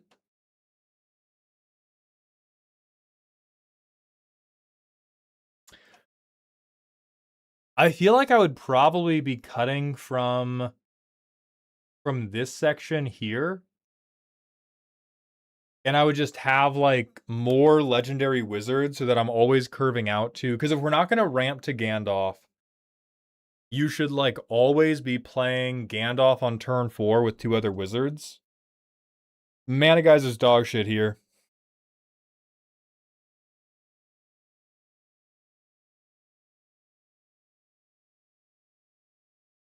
So I think Wrath comes in. I think Quain genuinely comes in. even though other people are drawing, you need to hit your fucking land drops. Magma Opus should definitely come in. World at War should definitely come in. Creative Technique should definitely come in. Everything after that is a matter of taste. I do think Gogo is bad because you misunderstood how he works. He's still good with Krark. But I also think Krark is incredible crack smoking because you could just hit, like when you don't have a clone, you could just hit tails and then concede.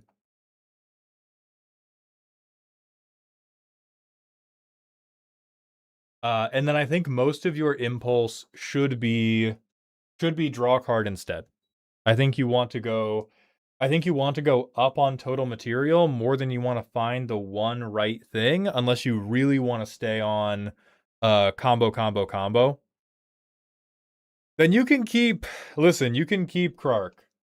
But I think Creative Technique, World at War, Magma Opus, Invoke the Winds, these are your like hammier, bigger spells that are partway up the ladder without just being like, oh, holy fuck, where are my 18 extra turns?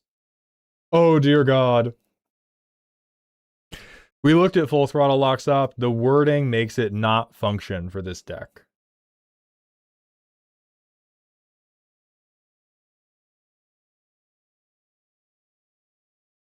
We do not want a chain reaction. I almost want a Mizzix's Mastery here. I don't think it works while we're... I think Mizzix's Mastery becomes good if you replace all the impulse spells with draw discard. Then this becomes very, very potent.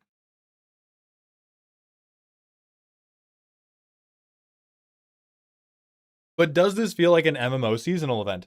I think it does with the changes we're recommending, because we want it to feel like different stuff is happening, but something is happening every time. Whereas right now, we have a lot of like, nothing happens, spin again. That is the primary change I'm trying to create, is I'm trying to move us from, okay, well, nothing exciting has happened, but you hopefully are going to spin the wheel again, and then the very exciting thing will happen, to, okay, I'm robbing you. Okay, I'm spinning again and maybe beating the shit out of you. Okay, we're getting other free spells now. But you're getting a free spell too.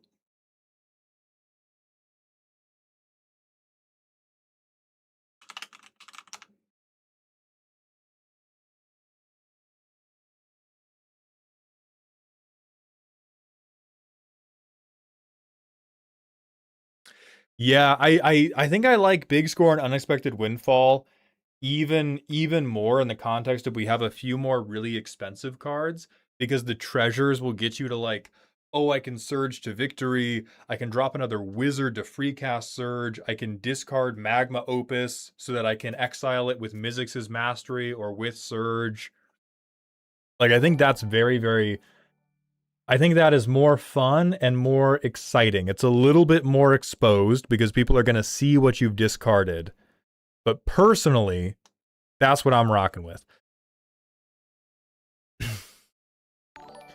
So, Donnie, I actually think this is dope. If anything, not what I thought the problem was going to be. You're too responsible. I actually think many of the suggestions I'm making are, worse for the deck because you've built a very good rendition of like, oh, I'm kind of gonna play like draw go control and pass with Gandalf, and you've done a good job of it. And I'm trying to razz you up a little bit. I think the other ways we could go, if you end up not liking any of this stuff, if you make these changes and they suck, what you should do is plop Shark Typhoon in the deck to have a different way to convert all of your extra turns and all of your dig into damage. And then the deck will also be a little bit more concise. Job done. So we're going to go to the manual ad break, and then it's time for Dragig. Let's look at some honorable mentions. This is a terrible suggestion. Terrible bad. Terrible bad, no good suggestion. Rat fan, thank you for the 7 streams in a row. Welcome back to the dog park. Helios, thank you for the random smasher pass. Pass. The gate, the guard, the key. Happy pre-birthday. Do I have a personal recommendation for a commander to build that can do a big and explosive permanent-wise turn that makes me feel like I'm cheating? Alenda and Azor, Hashatan, Henzi, Obeka, Elsha, Nico, but I have decks for those already.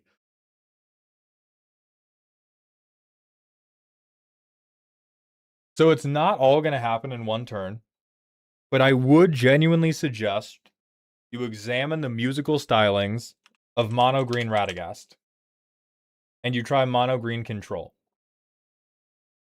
Because this motherfucker will feel like cheating when you get to the point of the game where you have 6 mana to spend, and you spend 6 mana on 12 mana of creatures. Because you just drop like 4 drop, 6 drop, etc., etc. So that is a more straightforward one. Clue Lonus, also very good at doing it.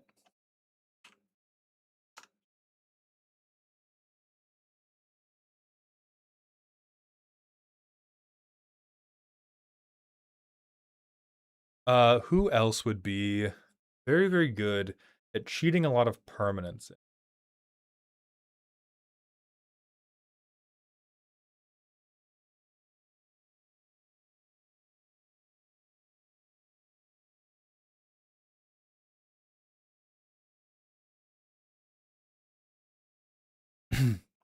I think Ashling can do it, but you have to get a little bit creative.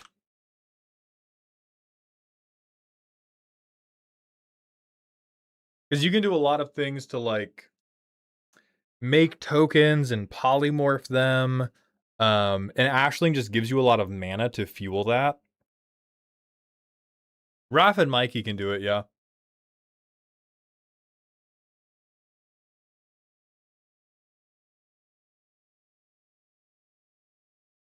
Ooh, Manifest Zimone. Zimone Mystery Unraveler. Also very, very good at it. Landfall.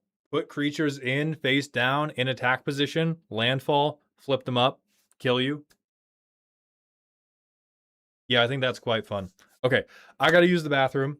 Then we're gonna do Dragig.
All right.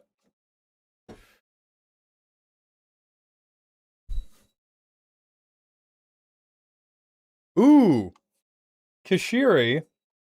So I think my only problem, I don't know why I googled your fucking Twitch name.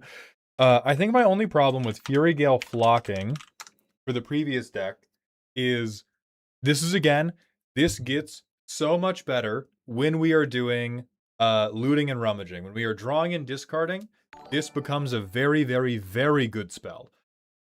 Right now, because we are just impulsing, we do not have the graveyard fuel to make it cheap enough to spend with mana, and I do think this is something we want to spend with mana probably. This is probably like it's turn 7 or 8. I am casting this in main phase 1, and then I am casting Surge to Victory on them. And then I am casting, World at War with these guys. We want to be making this 2 mana with other parts of the deck rather than using Gandalf on it, but I do think very reasonable thing to put in the deck when you get draw and discard. Shane, thank you for the Twitch follow. Welcome to the doghouse, my friend. Maud, let me throw my money at you on Ko-Fi. Okay, I will set the Wednesday roasts live now. My apologies. My apologies, everybody. I've been rude and I've been hurtful. And I've not let you guys shower me in the financial affection that I should be. And that's on me, honestly. Wednesday Commander Deck Roast 3.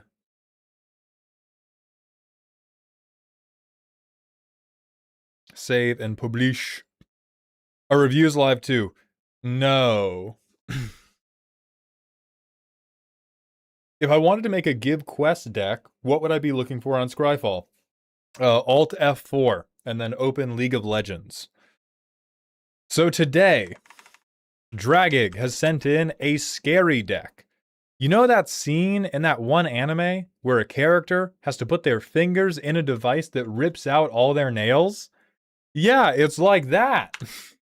I don't know what that's like, actually. What's happening? Yeah, huh? The Zim, thank you for the Prime sub. Mommy, sorry. All right. So we have Elesh Norn, Mother of Machines.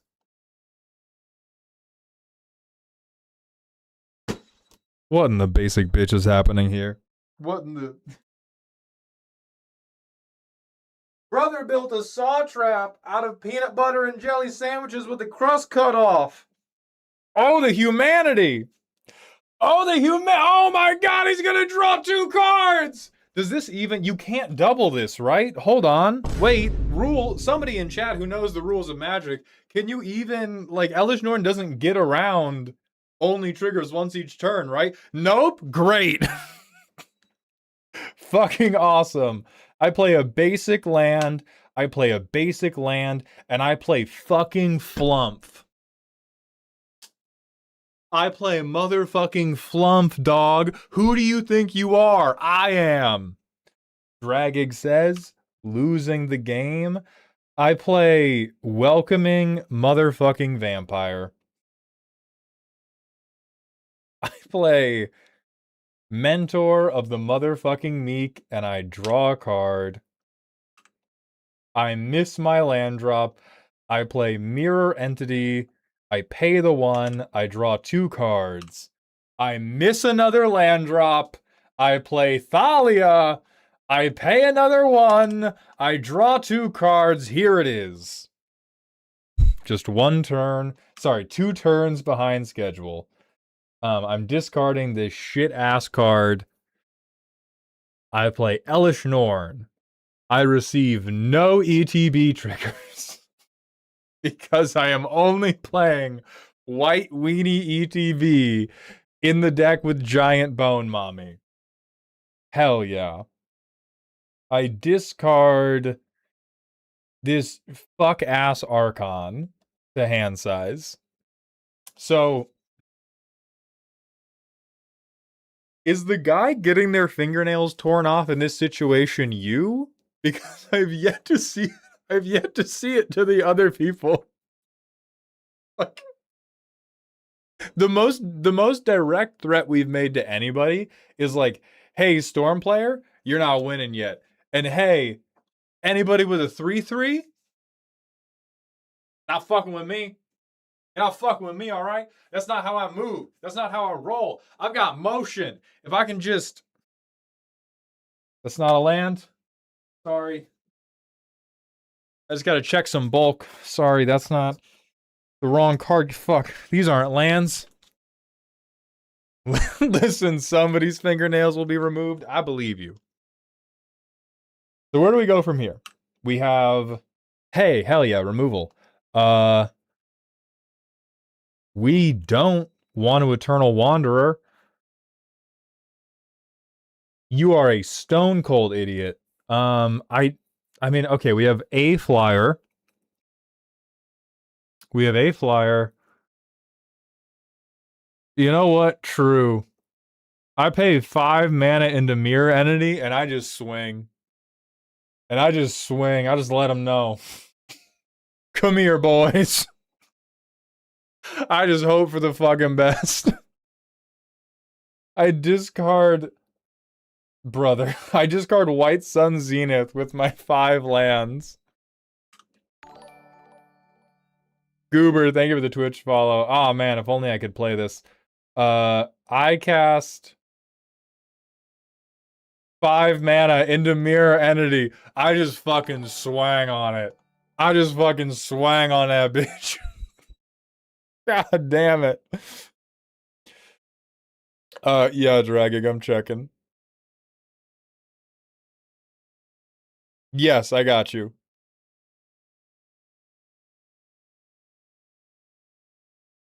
Oh, yeah. Norn has Vigilance. We're so good. We're so good. Where the fuck is a land? Where the fuck? How many lands? 30!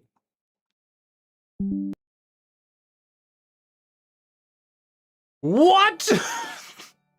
What the fuck are you talking about? Your commander's 5 mana!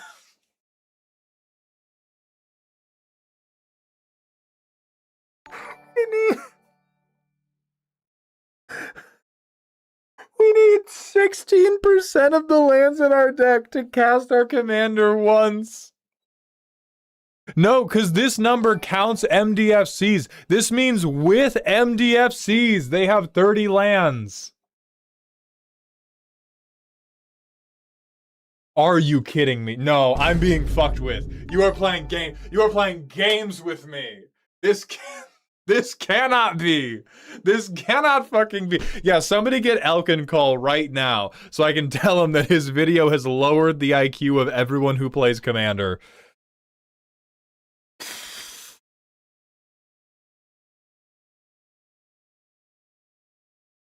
This is insane. This is insane. Mono white draw package. Okay, you are a dumbass. You are a full... You said scary mono white blink deck. Also sad robot. Also,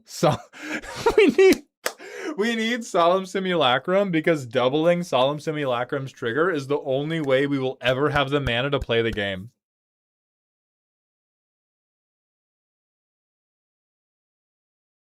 So, this is really bad. Like, Dragig, I love you. This is really bad. This is really weak. Like, Whew, doggy. I'm not even gonna mention Norn's Wellspring. The fucking... the aristocrat card draw piece. Just hanging out. They're like, yeah! Elesh Norn's in! What do you mean?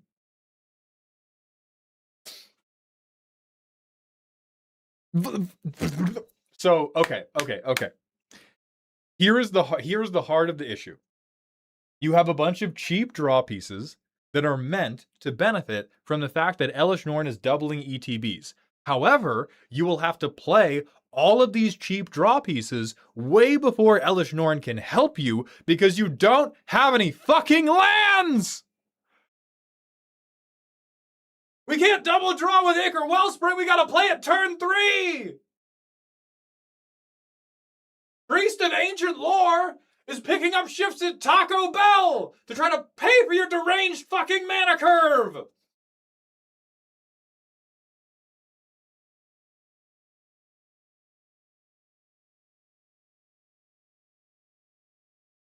I'm gonna hit you in the chest, dog.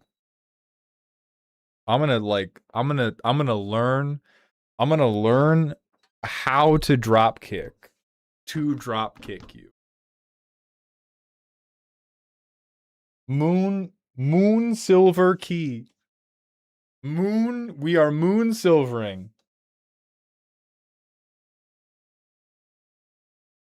So like, this is fine. This is bad. That's like actively bad, but mommy, whatever.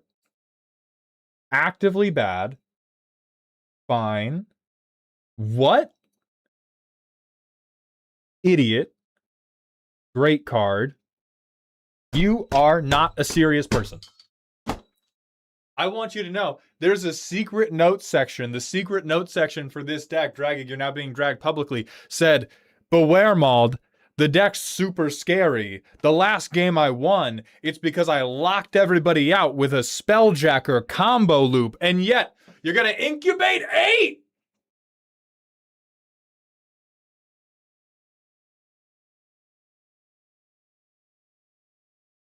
This looks like what Jigsaw built in Factorio, dog. Idiot. Idiot. I mean, sure, Grand Abolisher effect. Baka no Desune. Fuck you. This is fine. Having a lot of removal is fine. That's terrible. I have no idea why we're board wiping ourselves. Sure, dog. You just had this. There's 18 more billion. There's 18 more billion other things that would have been more effective than this. You just had this one. Sure. Actual good card alert. Actual good card alert. Yeah, hey, Flicker. Flicker's good. Flickering's good. Flickering's good. It's normal. I have no idea where the Legend of Yang Chen is. Because it should be in here. I have no idea why we're not airbending our own stuff. I have no idea why we're not making a Gyat joke. I have no idea why our card draw is locked to shitty metallic dung piles instead of things like Cut a Deal that would let us draw 3 cards, because that's how deep we have to go to find a single fucking land in this deck. I don't know about any of that.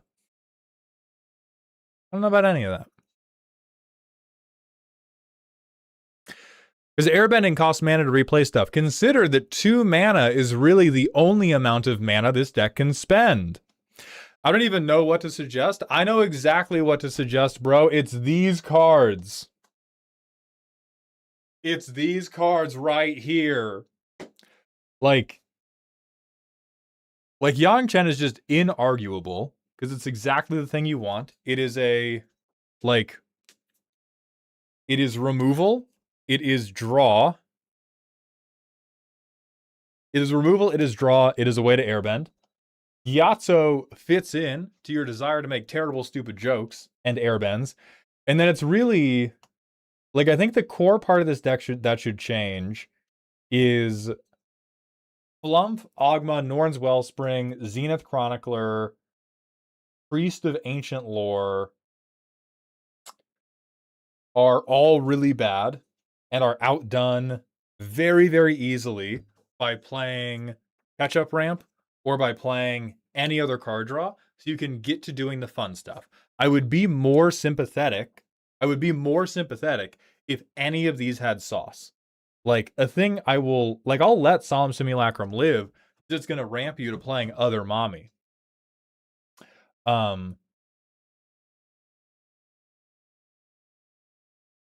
But like the stuff that is bad and contributes nothing to the sauce dimension of this deck is This guy's great. I love that. That's hot.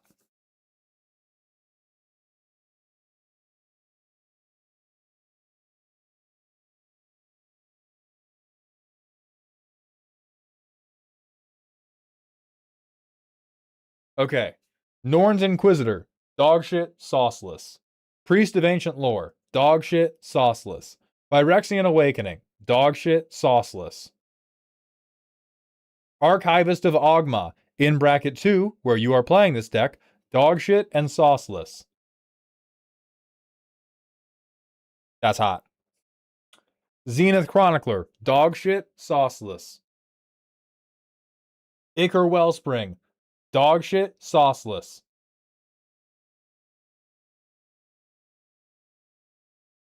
Revelark, currently dog shit and sauceless because you have only half committed to any of your bits.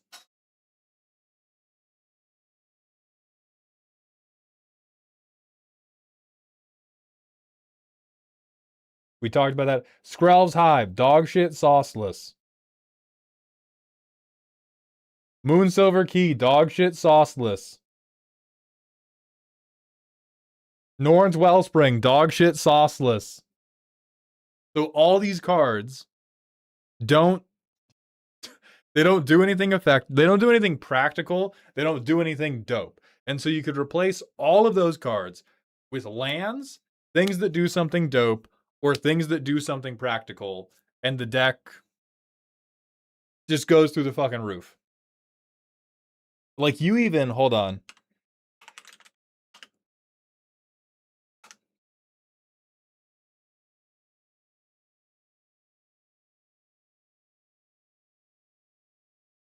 Look at this. Look at how effective this is. You get to reanimate something, which apparently you fucking love to do. You get to make a 1/1, which, judging by your card draw section, is the Soylent Green fueling this whole fucking machine. You should be playing this one, though. This is the one you need. Bro's gonna say Roads Go Everon. Yes, I am! You have no lands in the fucking deck. Go get you some. Go get you some, right? Go get the goddamn lands right now. Ooh, yeah. Oh my lord. Oh my lord, what could happen if we played one good commander card? But I have Moonsilver, I don't need this. I will drag you to prison. I will drag you to prison, Dragging. I will come get you like the opening scene of Batman. I will tie you up and I will deliver you to the police station with a little sign on your chest that says, "Cannot read, be kind to them." Grasp of Fate. So my only worry with Grasp of Fate is that it does people are definitely going to spend removal to get rid of it. Because if we Grasp of Fate, it's very juicy because we can potentially get 6 permanents trapped under it. Ooh. Ooh, that makes me want to shake. That said, if we take advantage of that, somebody's definitely using enchant removal, and then everybody gets their stuff back. So I would probably rather do like... I would rather do like Solitude. I would rather do like... we don't have the mana for this, but if we ever had mana... Where are you? I would be doing like Captain Marvel Shooting Star. Because we're going to get double ETB trigger. We're going to get an attack trigger. And then we have a way to beat people to death. We have a way to gain life off of our airbending, off of our removal, off of our flickering. Huge. Crazy good.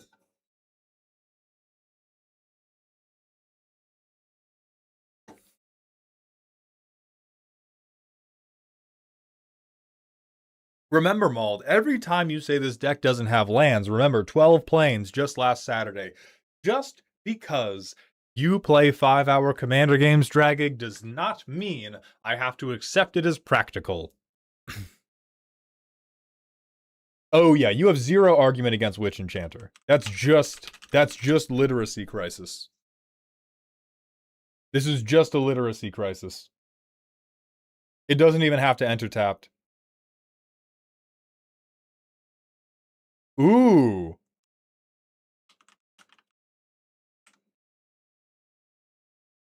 Well, doesn't when you do stop us from getting the second?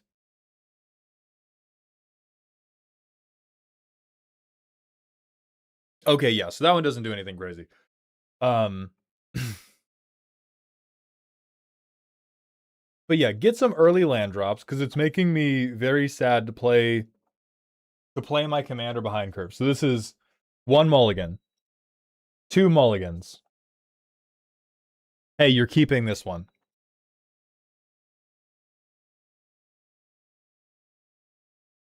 Wow, what a fucking crazy deck I have.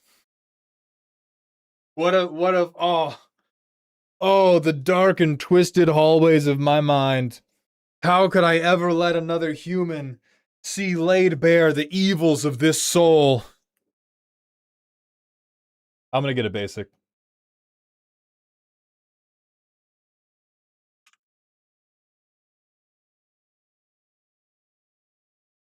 You know what? Fuck these people. I board wipe. You thought I was gonna get my commander? No. I'm dragging you down with me.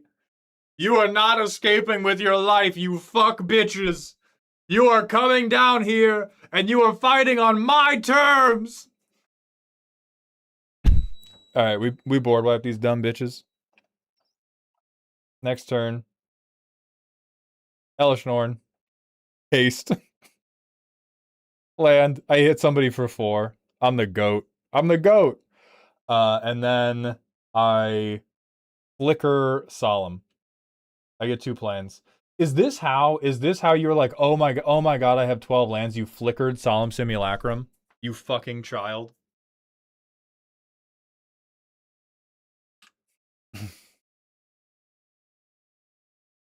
Okay. Other Elesh Norn. I flicker Solemn Simulacrum. We are now only drawing gas. I get 2 more planes.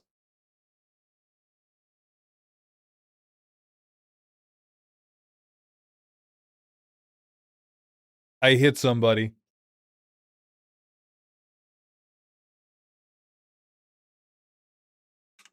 Next turn. How, dude? How?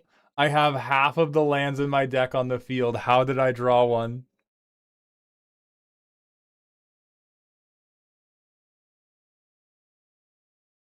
See, no, Aegis, the fucked thing is, we're not even okay.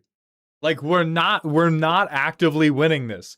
We have 1,000,000 mana, but, like, and we have cards in hand. They don't know all we can spend it on is a 7 mana 5/5. Like, we are desperately hoping that after we board wipe and drop Elesh Norn, nobody can rebuild. Because if they can rebuild, we're so fucked. We swing. Give me a card. Holy shit, thank fuck. A guy with no ETB. A man with no ETB.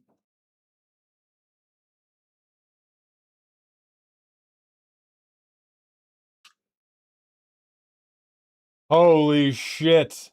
Rosie Cotton, I get 2 foods. I make Elesh Norn slightly bigger. And I make a 4/4 because I cast a creature spell. It's not an angel, but I don't care. I draw with Minas Tirith. I will strangle you.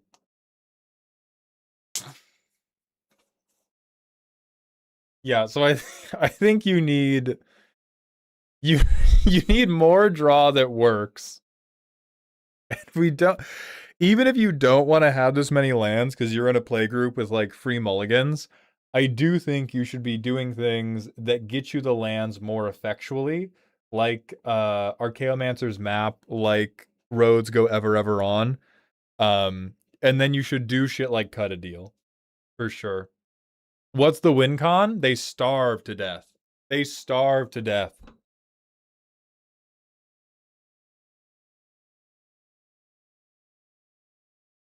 I presume the win con is Dragig puts you in some type of headlock involving like Elish Norn,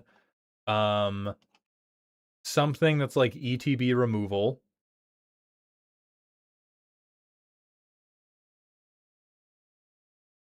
So like Elish Norn, they have Magus of the Moat out. They Curious Colossus you over and over. And then eventually you get beaten to death. I don't think you need Cracker Hoof. I think we just need to waste less time in the early game.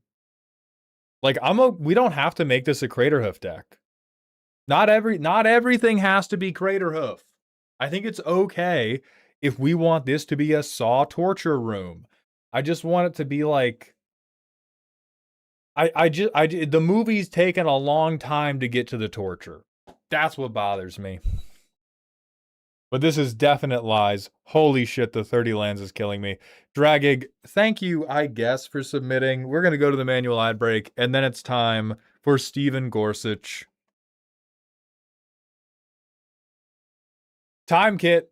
I have seen the latest Bleach episode. That shit was peak. That's the most offensive thing you said all night? Got him. Be here all day. I won't.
All right.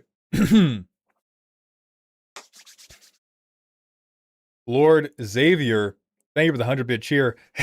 I did see that. Yes, you can get a refund for the on-demand review. You're so fine. Let me do that now so I don't forget.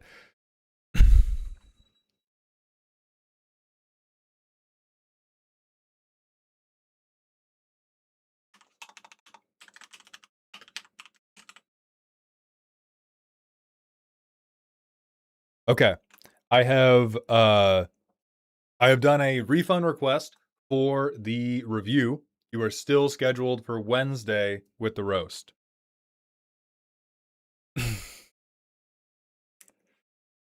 Whitebread, Bleach mentioned. So what do you think of Orihime as a character while you're on that episode's high?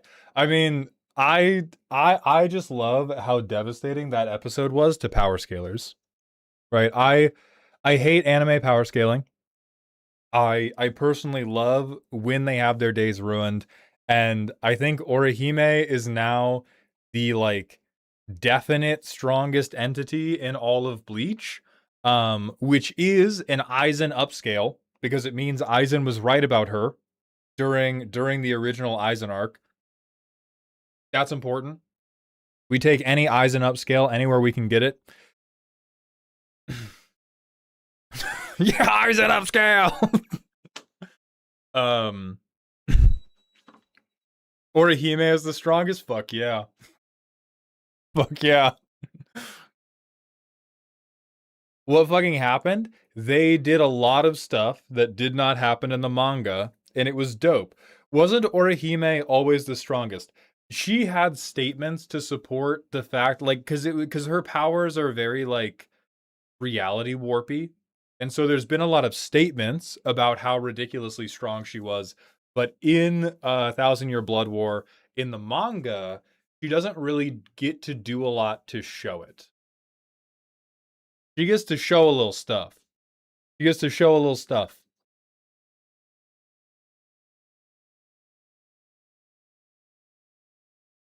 So it was awesome. Z and I were both a little bit like, man, we wish she got a little active, you know? I know it's Orihime's thing. I know she wants the cycle of violence and hatred to stop. I did want to see her bicycle kick Yuhaba in the fucking head. I did want to hear the beat drop. I did want to see her just like fucking piece this man up.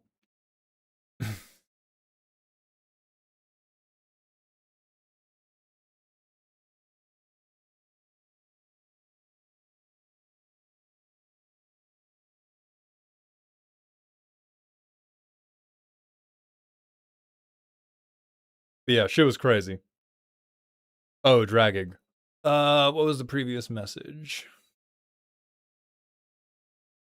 I'm not fucking around no more. Wednesday, I'm submitting a deck with 35 lands. I'm gonna need that Google form though, because the link bugged out. That's too fucking bad. That's too fucking goddamn bad. You fucking idiot. Come in here with your 30 lands, try to tell me that I'm insufficient? I think not. I think not. How do I whisper somebody?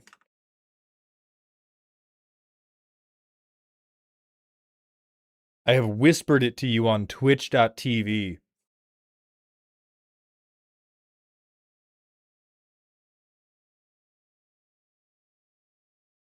Okay. Opinions on Ichigo's new Bankai and that fire-ass design. It was sick as hell. He smoked everything Naruto has ever done. I am partial to the belief that it's not his Bankai and that is Ichigo doing a resurrection. Because he becomes more hollow-fied. And he looks more and more like his full hollow form. And he looks a lot like Ulquiorra did. So I think so my current belief is that that's not his Bankai, and Ichigo said Bankai, but did Segunda Etapa, and did the hollow form of a Bankai.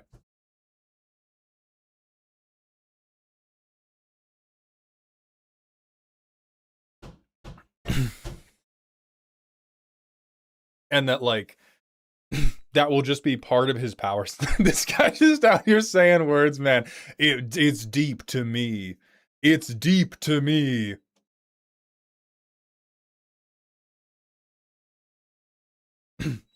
And so the idea is that he's going to have multiple final forms depending on how much of each power set he's using.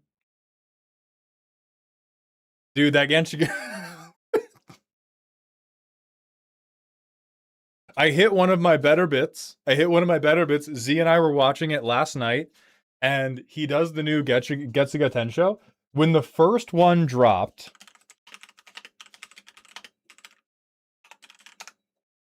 Where is it? Hold on. Okay, so when this first one drops...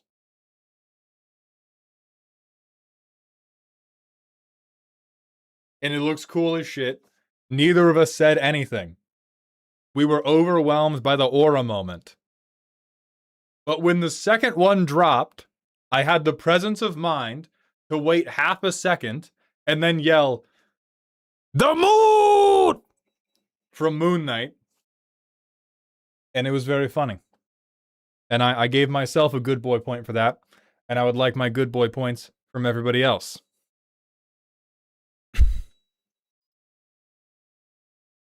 Donnie Spaghetti, thank you for gifting a sub. Welcome back to Dog Heaven, my friend.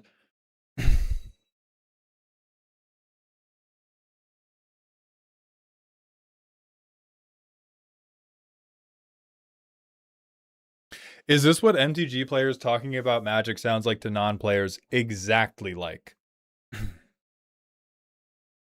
Okay, let's grab Steven Gorsuch. Okay, this is a scary deck. Box with bracket 2 to 3 decks with no game changers. Surprise ramp in about 2 turns and kill. Huh? What?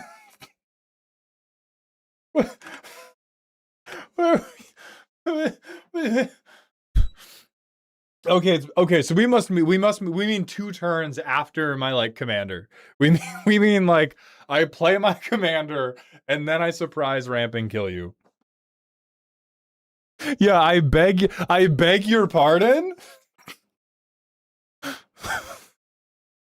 Okay, so we have Be'lakor, who, all right, and we're just gonna I'm not fucking with this for a moment. Hold on. New deck from Earl. Hit it up, knock it down, smack it low. Okay, let's see if this works. We have Chromatic fucking Lantern and Prince of Thralls. Brother, I think you might be stupid. See how we go. Thriving Isle! I choose red.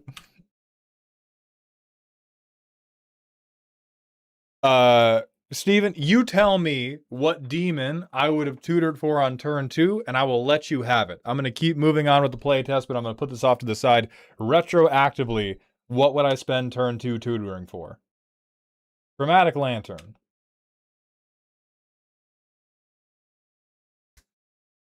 You are a whole dumbass. Herald of Slaanesh. Okay. So on turn 4, I'm going to play Herald of Slaanesh. Plaza of Heroes.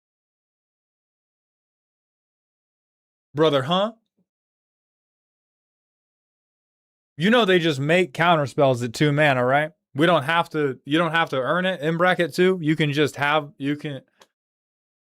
just tap the 2. You have Chromatic Land. They all tap for blue. It's not even, you don't even have to, your Thriving Land taps for blue. You're good. You don't even, I just don't know why we're doing. Svengineer, thank you very much for the 5 gifted subs. Welcome to Dog Heaven, my friend. I appreciate that. Okay, can we do anything fucked up? So 4 mana gets us Be'lakor. 2 mana gets us this. So I think I Blood Crusher Be'lakor because I want to draw more. I want to draw cards from this position. Yeah, draw all these cards. Okay, that's a good demon. Whole dumbass. Sure, very cute. Very, very cute. Next turn, I don't even like lands. Me personally, I don't even like them. So I'm fucking with you. We have 6 mana. We can do Prince of Thralls. That's actually a little sick. That's a little sick. So we can Prince of Thralls. We can pop somebody for 7. Or pop somebody's creature for 7. And then they basically have to pay 3 life. Or we get their thing. Okay. I'm cool with that.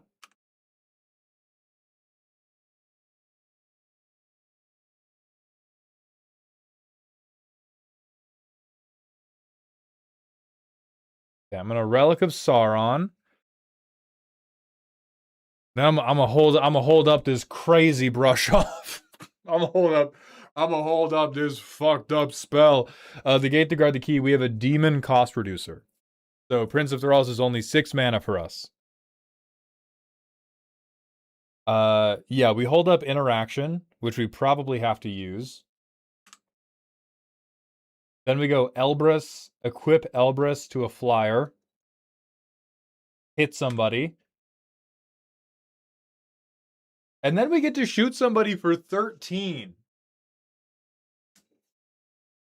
That's kind of hot.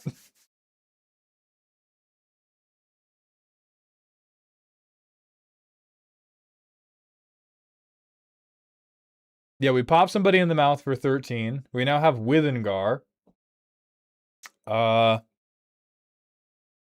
Unturnate, shut up! Brother.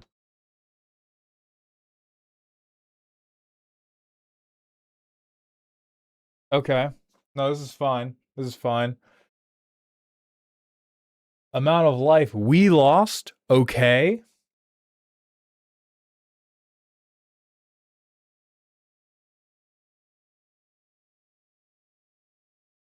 Are we deadass playing Ob Nixilis because he can make us gain 2 life?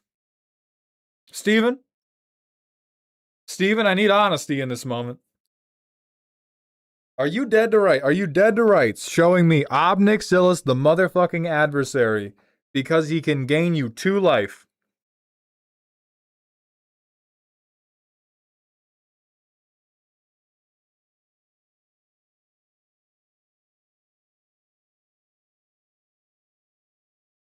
Ooh, Ob Nixon the 13/13 is cute. Emergency card draw. Okay, so this is not a 3-mana planeswalker. This is I casualty a creature with 7. So respectfully.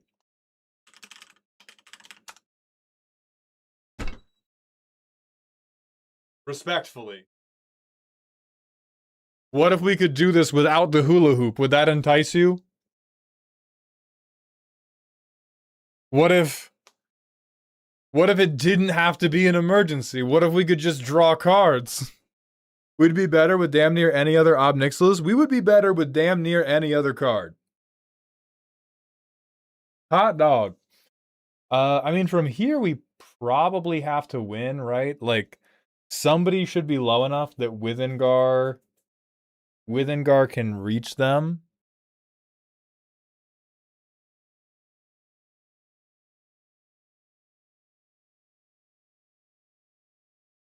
We're not going to lose a lot of life this turn.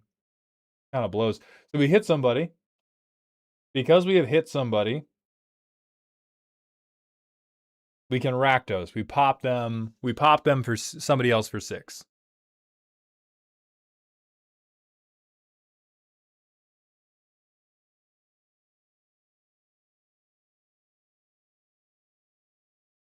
We play this Rakdos. We hit somebody for 6.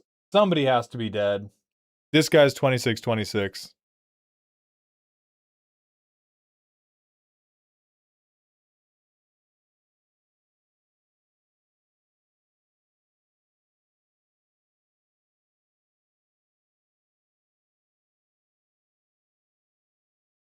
The Rakdos you played only cost 2. This guy's still 4. This guy is pips, so he's not cost reduced by the generic cost reduction.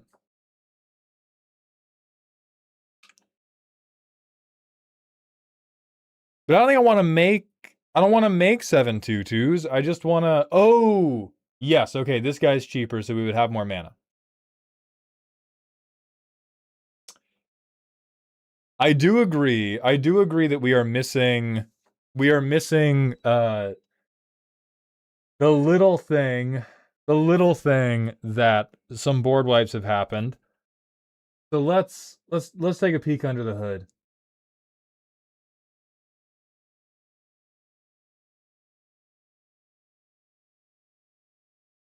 That's hot dog shit. Oh, we just playing anything that's a demon. This doesn't even enter, brother. What's going on?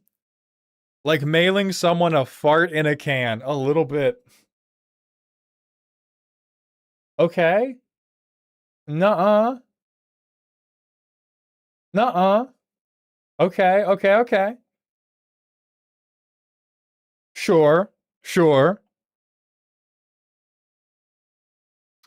Okay, so from here, Heirloom Mirror, Orcrist, Springleaf Drum, and Pillar of Origins gotta get the fuck out of my face. We have 35 lands. Harvester's cute. Arden's cute. Bloodletter's cute. Defiling Damogoth is foolish. Master of Dark Rites is foolish. Sure, Archfiend. I don't like Archfiend of Depravity because creatures are too good now. This was a better card. This was a better card many, many years ago when you had to really build up a wide board of synergy to do something. Now it's like, man, I have fucking Bristly Bill and I have Leonardo da Vinci. I'm going to beat the fuck out of you. Obviously, I don't mean Leonardo da Vinci. I mean the turtle who's like hardened scales on a body. Like, it's just, if you leave somebody two creatures, it's going to be really bad. So I don't like this guy being so expensive. Always fast, always fat, sometimes furious. Thank you so much for the Prime sub. I appreciate those Bezos bucks. So, let's keep the dog shit counter going. Dog shit. Dog shit. Dog shit. Dog shit. Hell yeah, fuck Life Gain. Dog shit.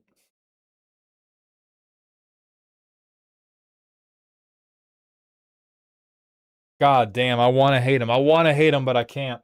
I can't do it. That's hot. I like the rest of these. I like the rest of these. I'm okay with that.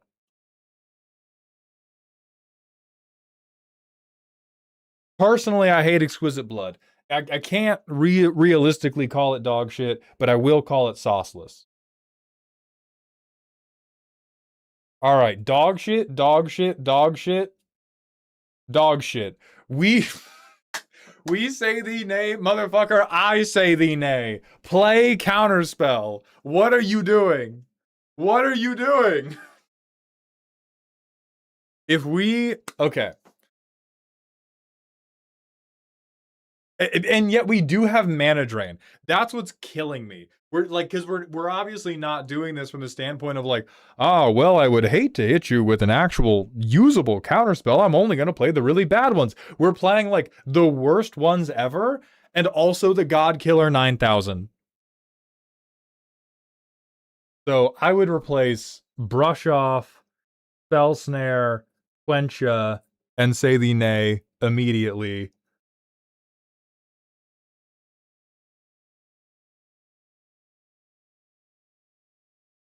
Fool shit right here.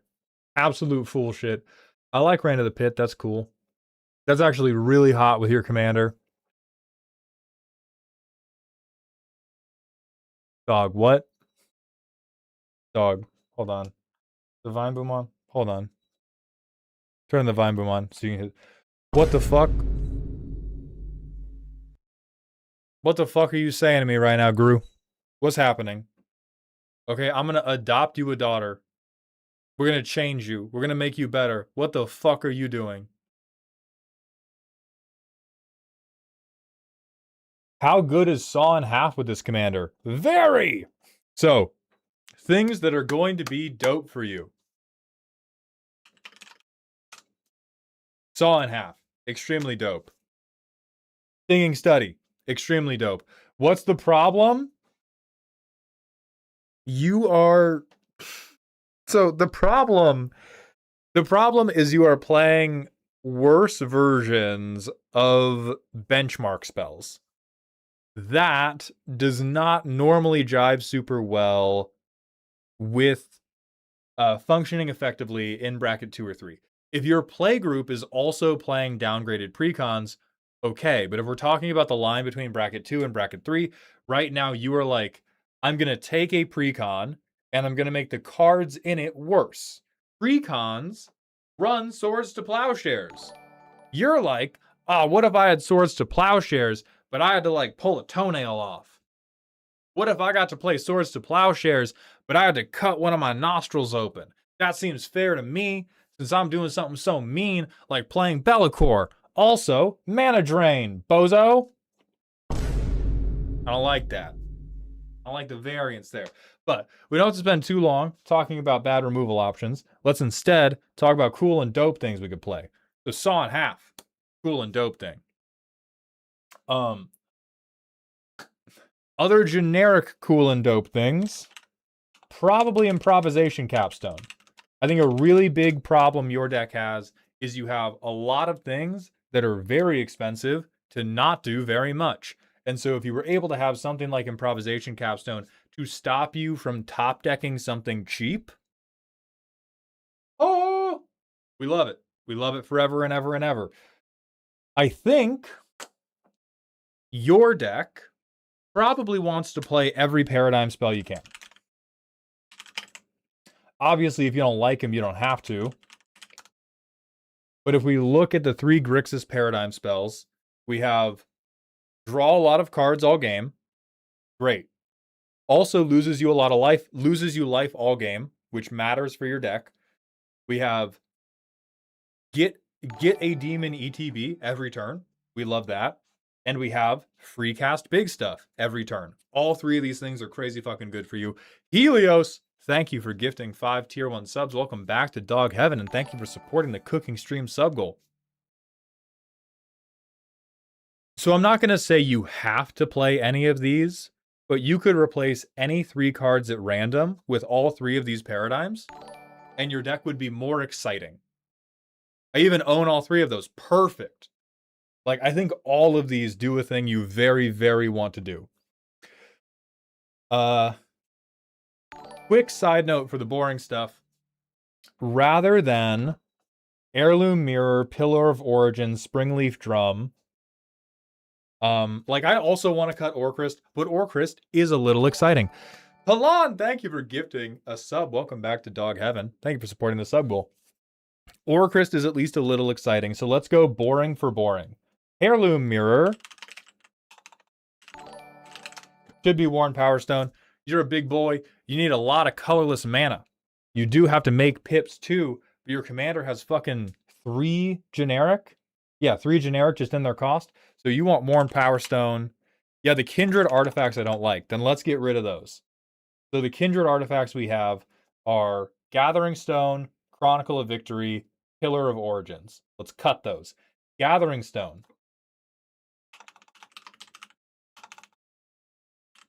This becomes Thrawn Dynamo. Chronicle of Victory. This becomes Eternity Elevator. This is going to give you a shitload of mana to cast your commander, and then if you get a big wide board of demons but can't close, it will make you 20 goddamn mana to cast a bunch of shit. And then last one, we're moving Pillar of Origins. I think this one is the one that should be Worn Powerstone. Urza's Incubator would be a good card, but they just said they don't like the Kindred artifact, so I'm going to avoid suggesting other Kindred artifacts. I think another good shout out, if you do find yourself pip screwed, would be Firemind Vessel. This could also be very impactful for you, but only if you really, really need the colors. So in our creatures, let's look at demons.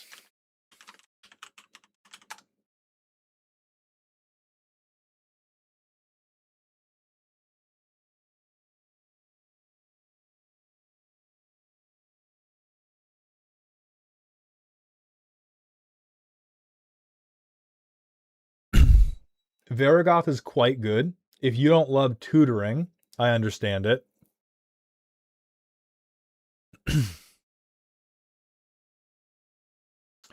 I think Doom Whisperer clears most of your 5-mana demons. I think especially Archfiend of Depravity, being able to manipulate our library if we have a resurrection spell, being able to just make sure we draw something good, being able to make sure we have lost a lot of life this turn if we have a thing that cares about us losing life. Like, where was the...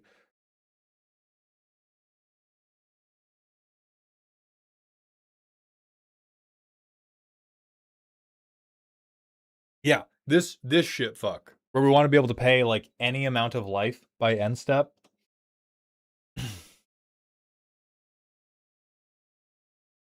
Silent Blade Oni is nothing. Otori Bashi, thank you for the Twitch follow. Welcome to the doghouse.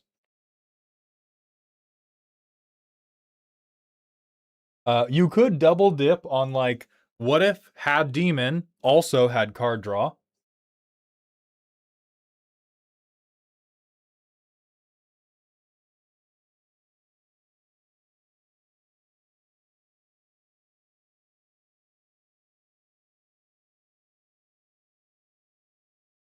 I think a third of the issues I had building it was being afraid of using my own life more willy-nilly as a resource. Okay, let's solve that issue right now. Whip of Erebos will do 3 things for you. Number 1, it will win any game you keep it on the field, because number 2, it will gain you life by giving all of your creatures lifelink, including your commander who does have a shotgun. And number 3, it will let you reanimate your demons. We don't have Gary, but let's look at gives lifelink for other options.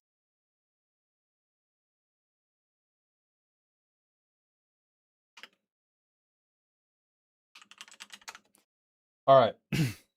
So I have been low on this card before.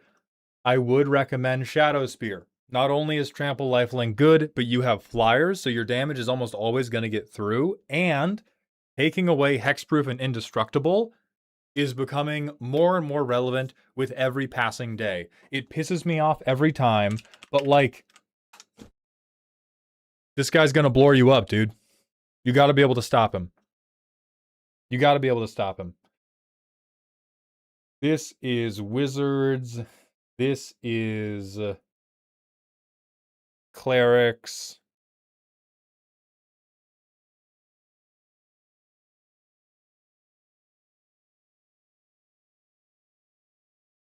I don't know if we have big enough creatures, and I worry about three black pips here.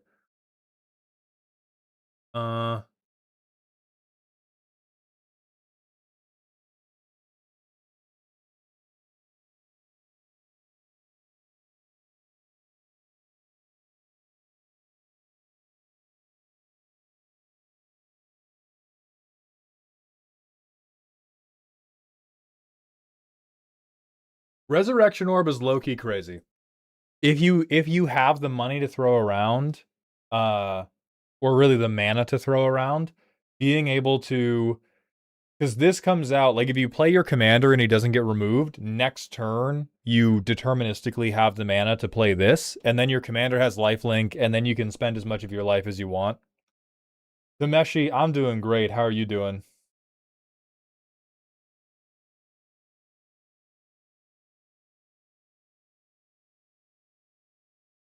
Unexpected Fangs is really, really cute. Lifelink counter on Withengar. Oh. Oh. So I would just throw in some things like that.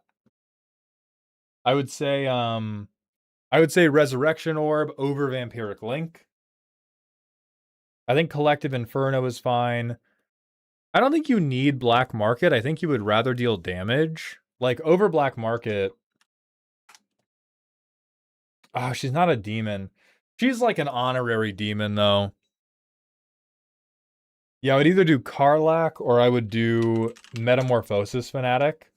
Because this will get you a guy back, and it will put a lifelink counter on that guy. And then you're huge and big. So what other exciting... Ooh. Here's the good one. When you have a ton of flyers.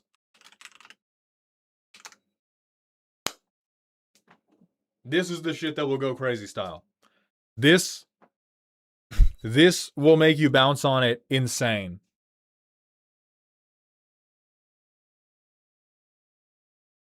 Because now every demon that has a little bit of evasion or has any trample... Mauled, you can't recommend Spider-Man for every deck. Watch me. Witness me. Does everything we want. We break the legend rule. We can get multiple... What the fuck is that? It's your new best friend. We do have Arden. So this says if I hit you with a non-token creature, I break the legend rule and I make another. So if you do that with Be'lakor, you now have multiple Be'lakors. You now have multiple things that will trigger Be'lakor. It is insane for you. So that is probably who let that be a card? I know. I love Gavin Verhey or whoever designed this one.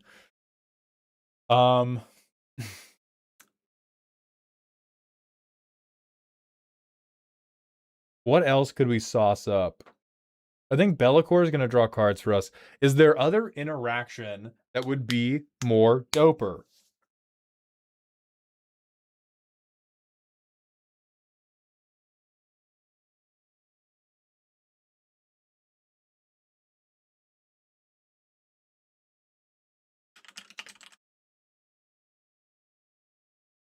This is the bad counterspells you should play.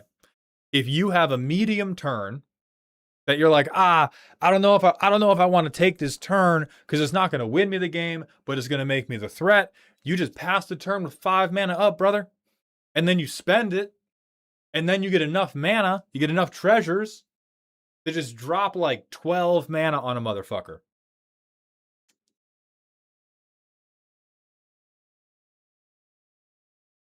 Invert Polarity is fun, for sure.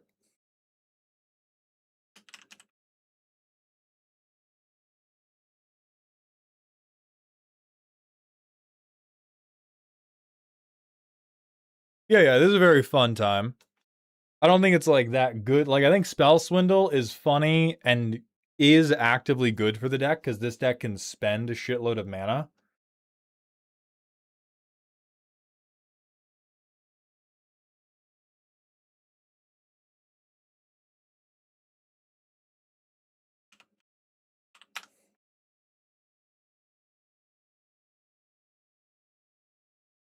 What else do we want?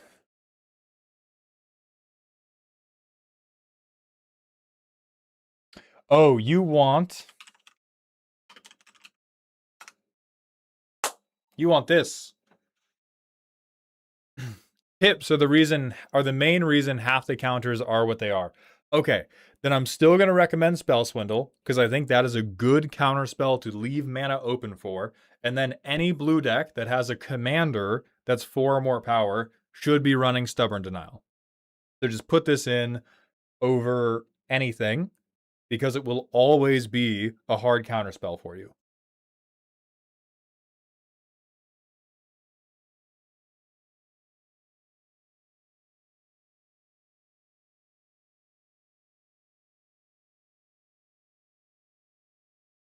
I think in a similarly,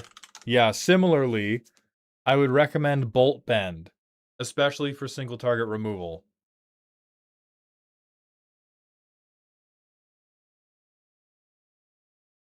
Zanzan, we talked about all of the paradigms. I don't think we have Deflecting Swat. We could definitely benefit from it. I don't think we need Disciple of Bolas. I think we've covered enough card draw.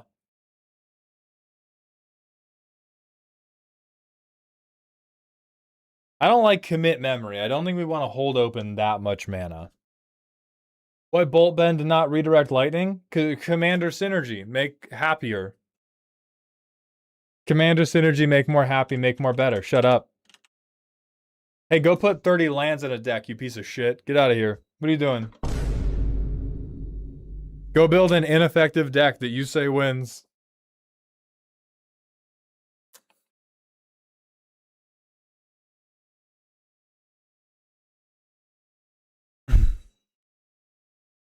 Should I branch into like Magnus the Red and the Pink Horrors then in creatures if I'm leaning into paradigms? You can. I don't think you have to. The paradigms are so good, you can change nothing else about the deck and they will just rip. Because you're not running a lot of tutors, I don't think I would build the deck to like need the paradigms. I think I would just put in like these demons make me happy, they do something effective. I would be like giving myself lifelink, giving myself the resurrection orb, maybe putting in these 2 demons, and then getting the paradigms. And then I think you're set. That is true. Improvisation capstone gets worse the more counter spells we have. So I would go down to only... I would only keep like 2 or 3 counter spells, period. And then that's few enough that you probably won't hit them. And if you do, it can be a funny moment of like, well, I guess I fuck myself.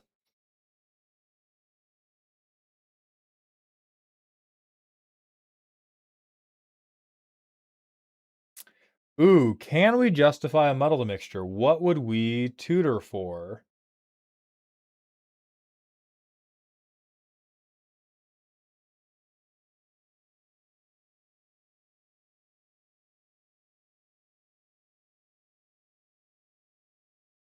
Oh yeah, or you would need to do... If you want to overcome the red paradigm issue, just make all your counter spells be modal. And then you can just pick the proactive mode. Blitzo Demon, thank you. That is very cool. We are looking at previously purchased deck reviews during this stream, though.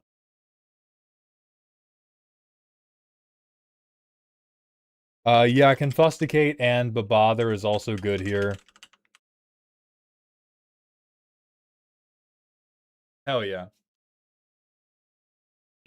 But I think that's what you do. I think the main thing, if you change nothing else, get the paradigms up in this bitch. Get out all those cards I called out as sauceless and dog shit. And then just get a little freaky.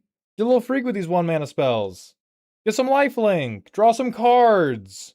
But bother a bitch.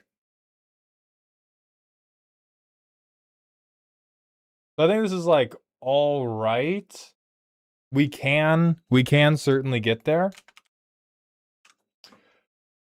But I do think we did a little bit too much Random Demons Go, and we did not support the Random Demons Go as well as we could. So I hope these suggestions help.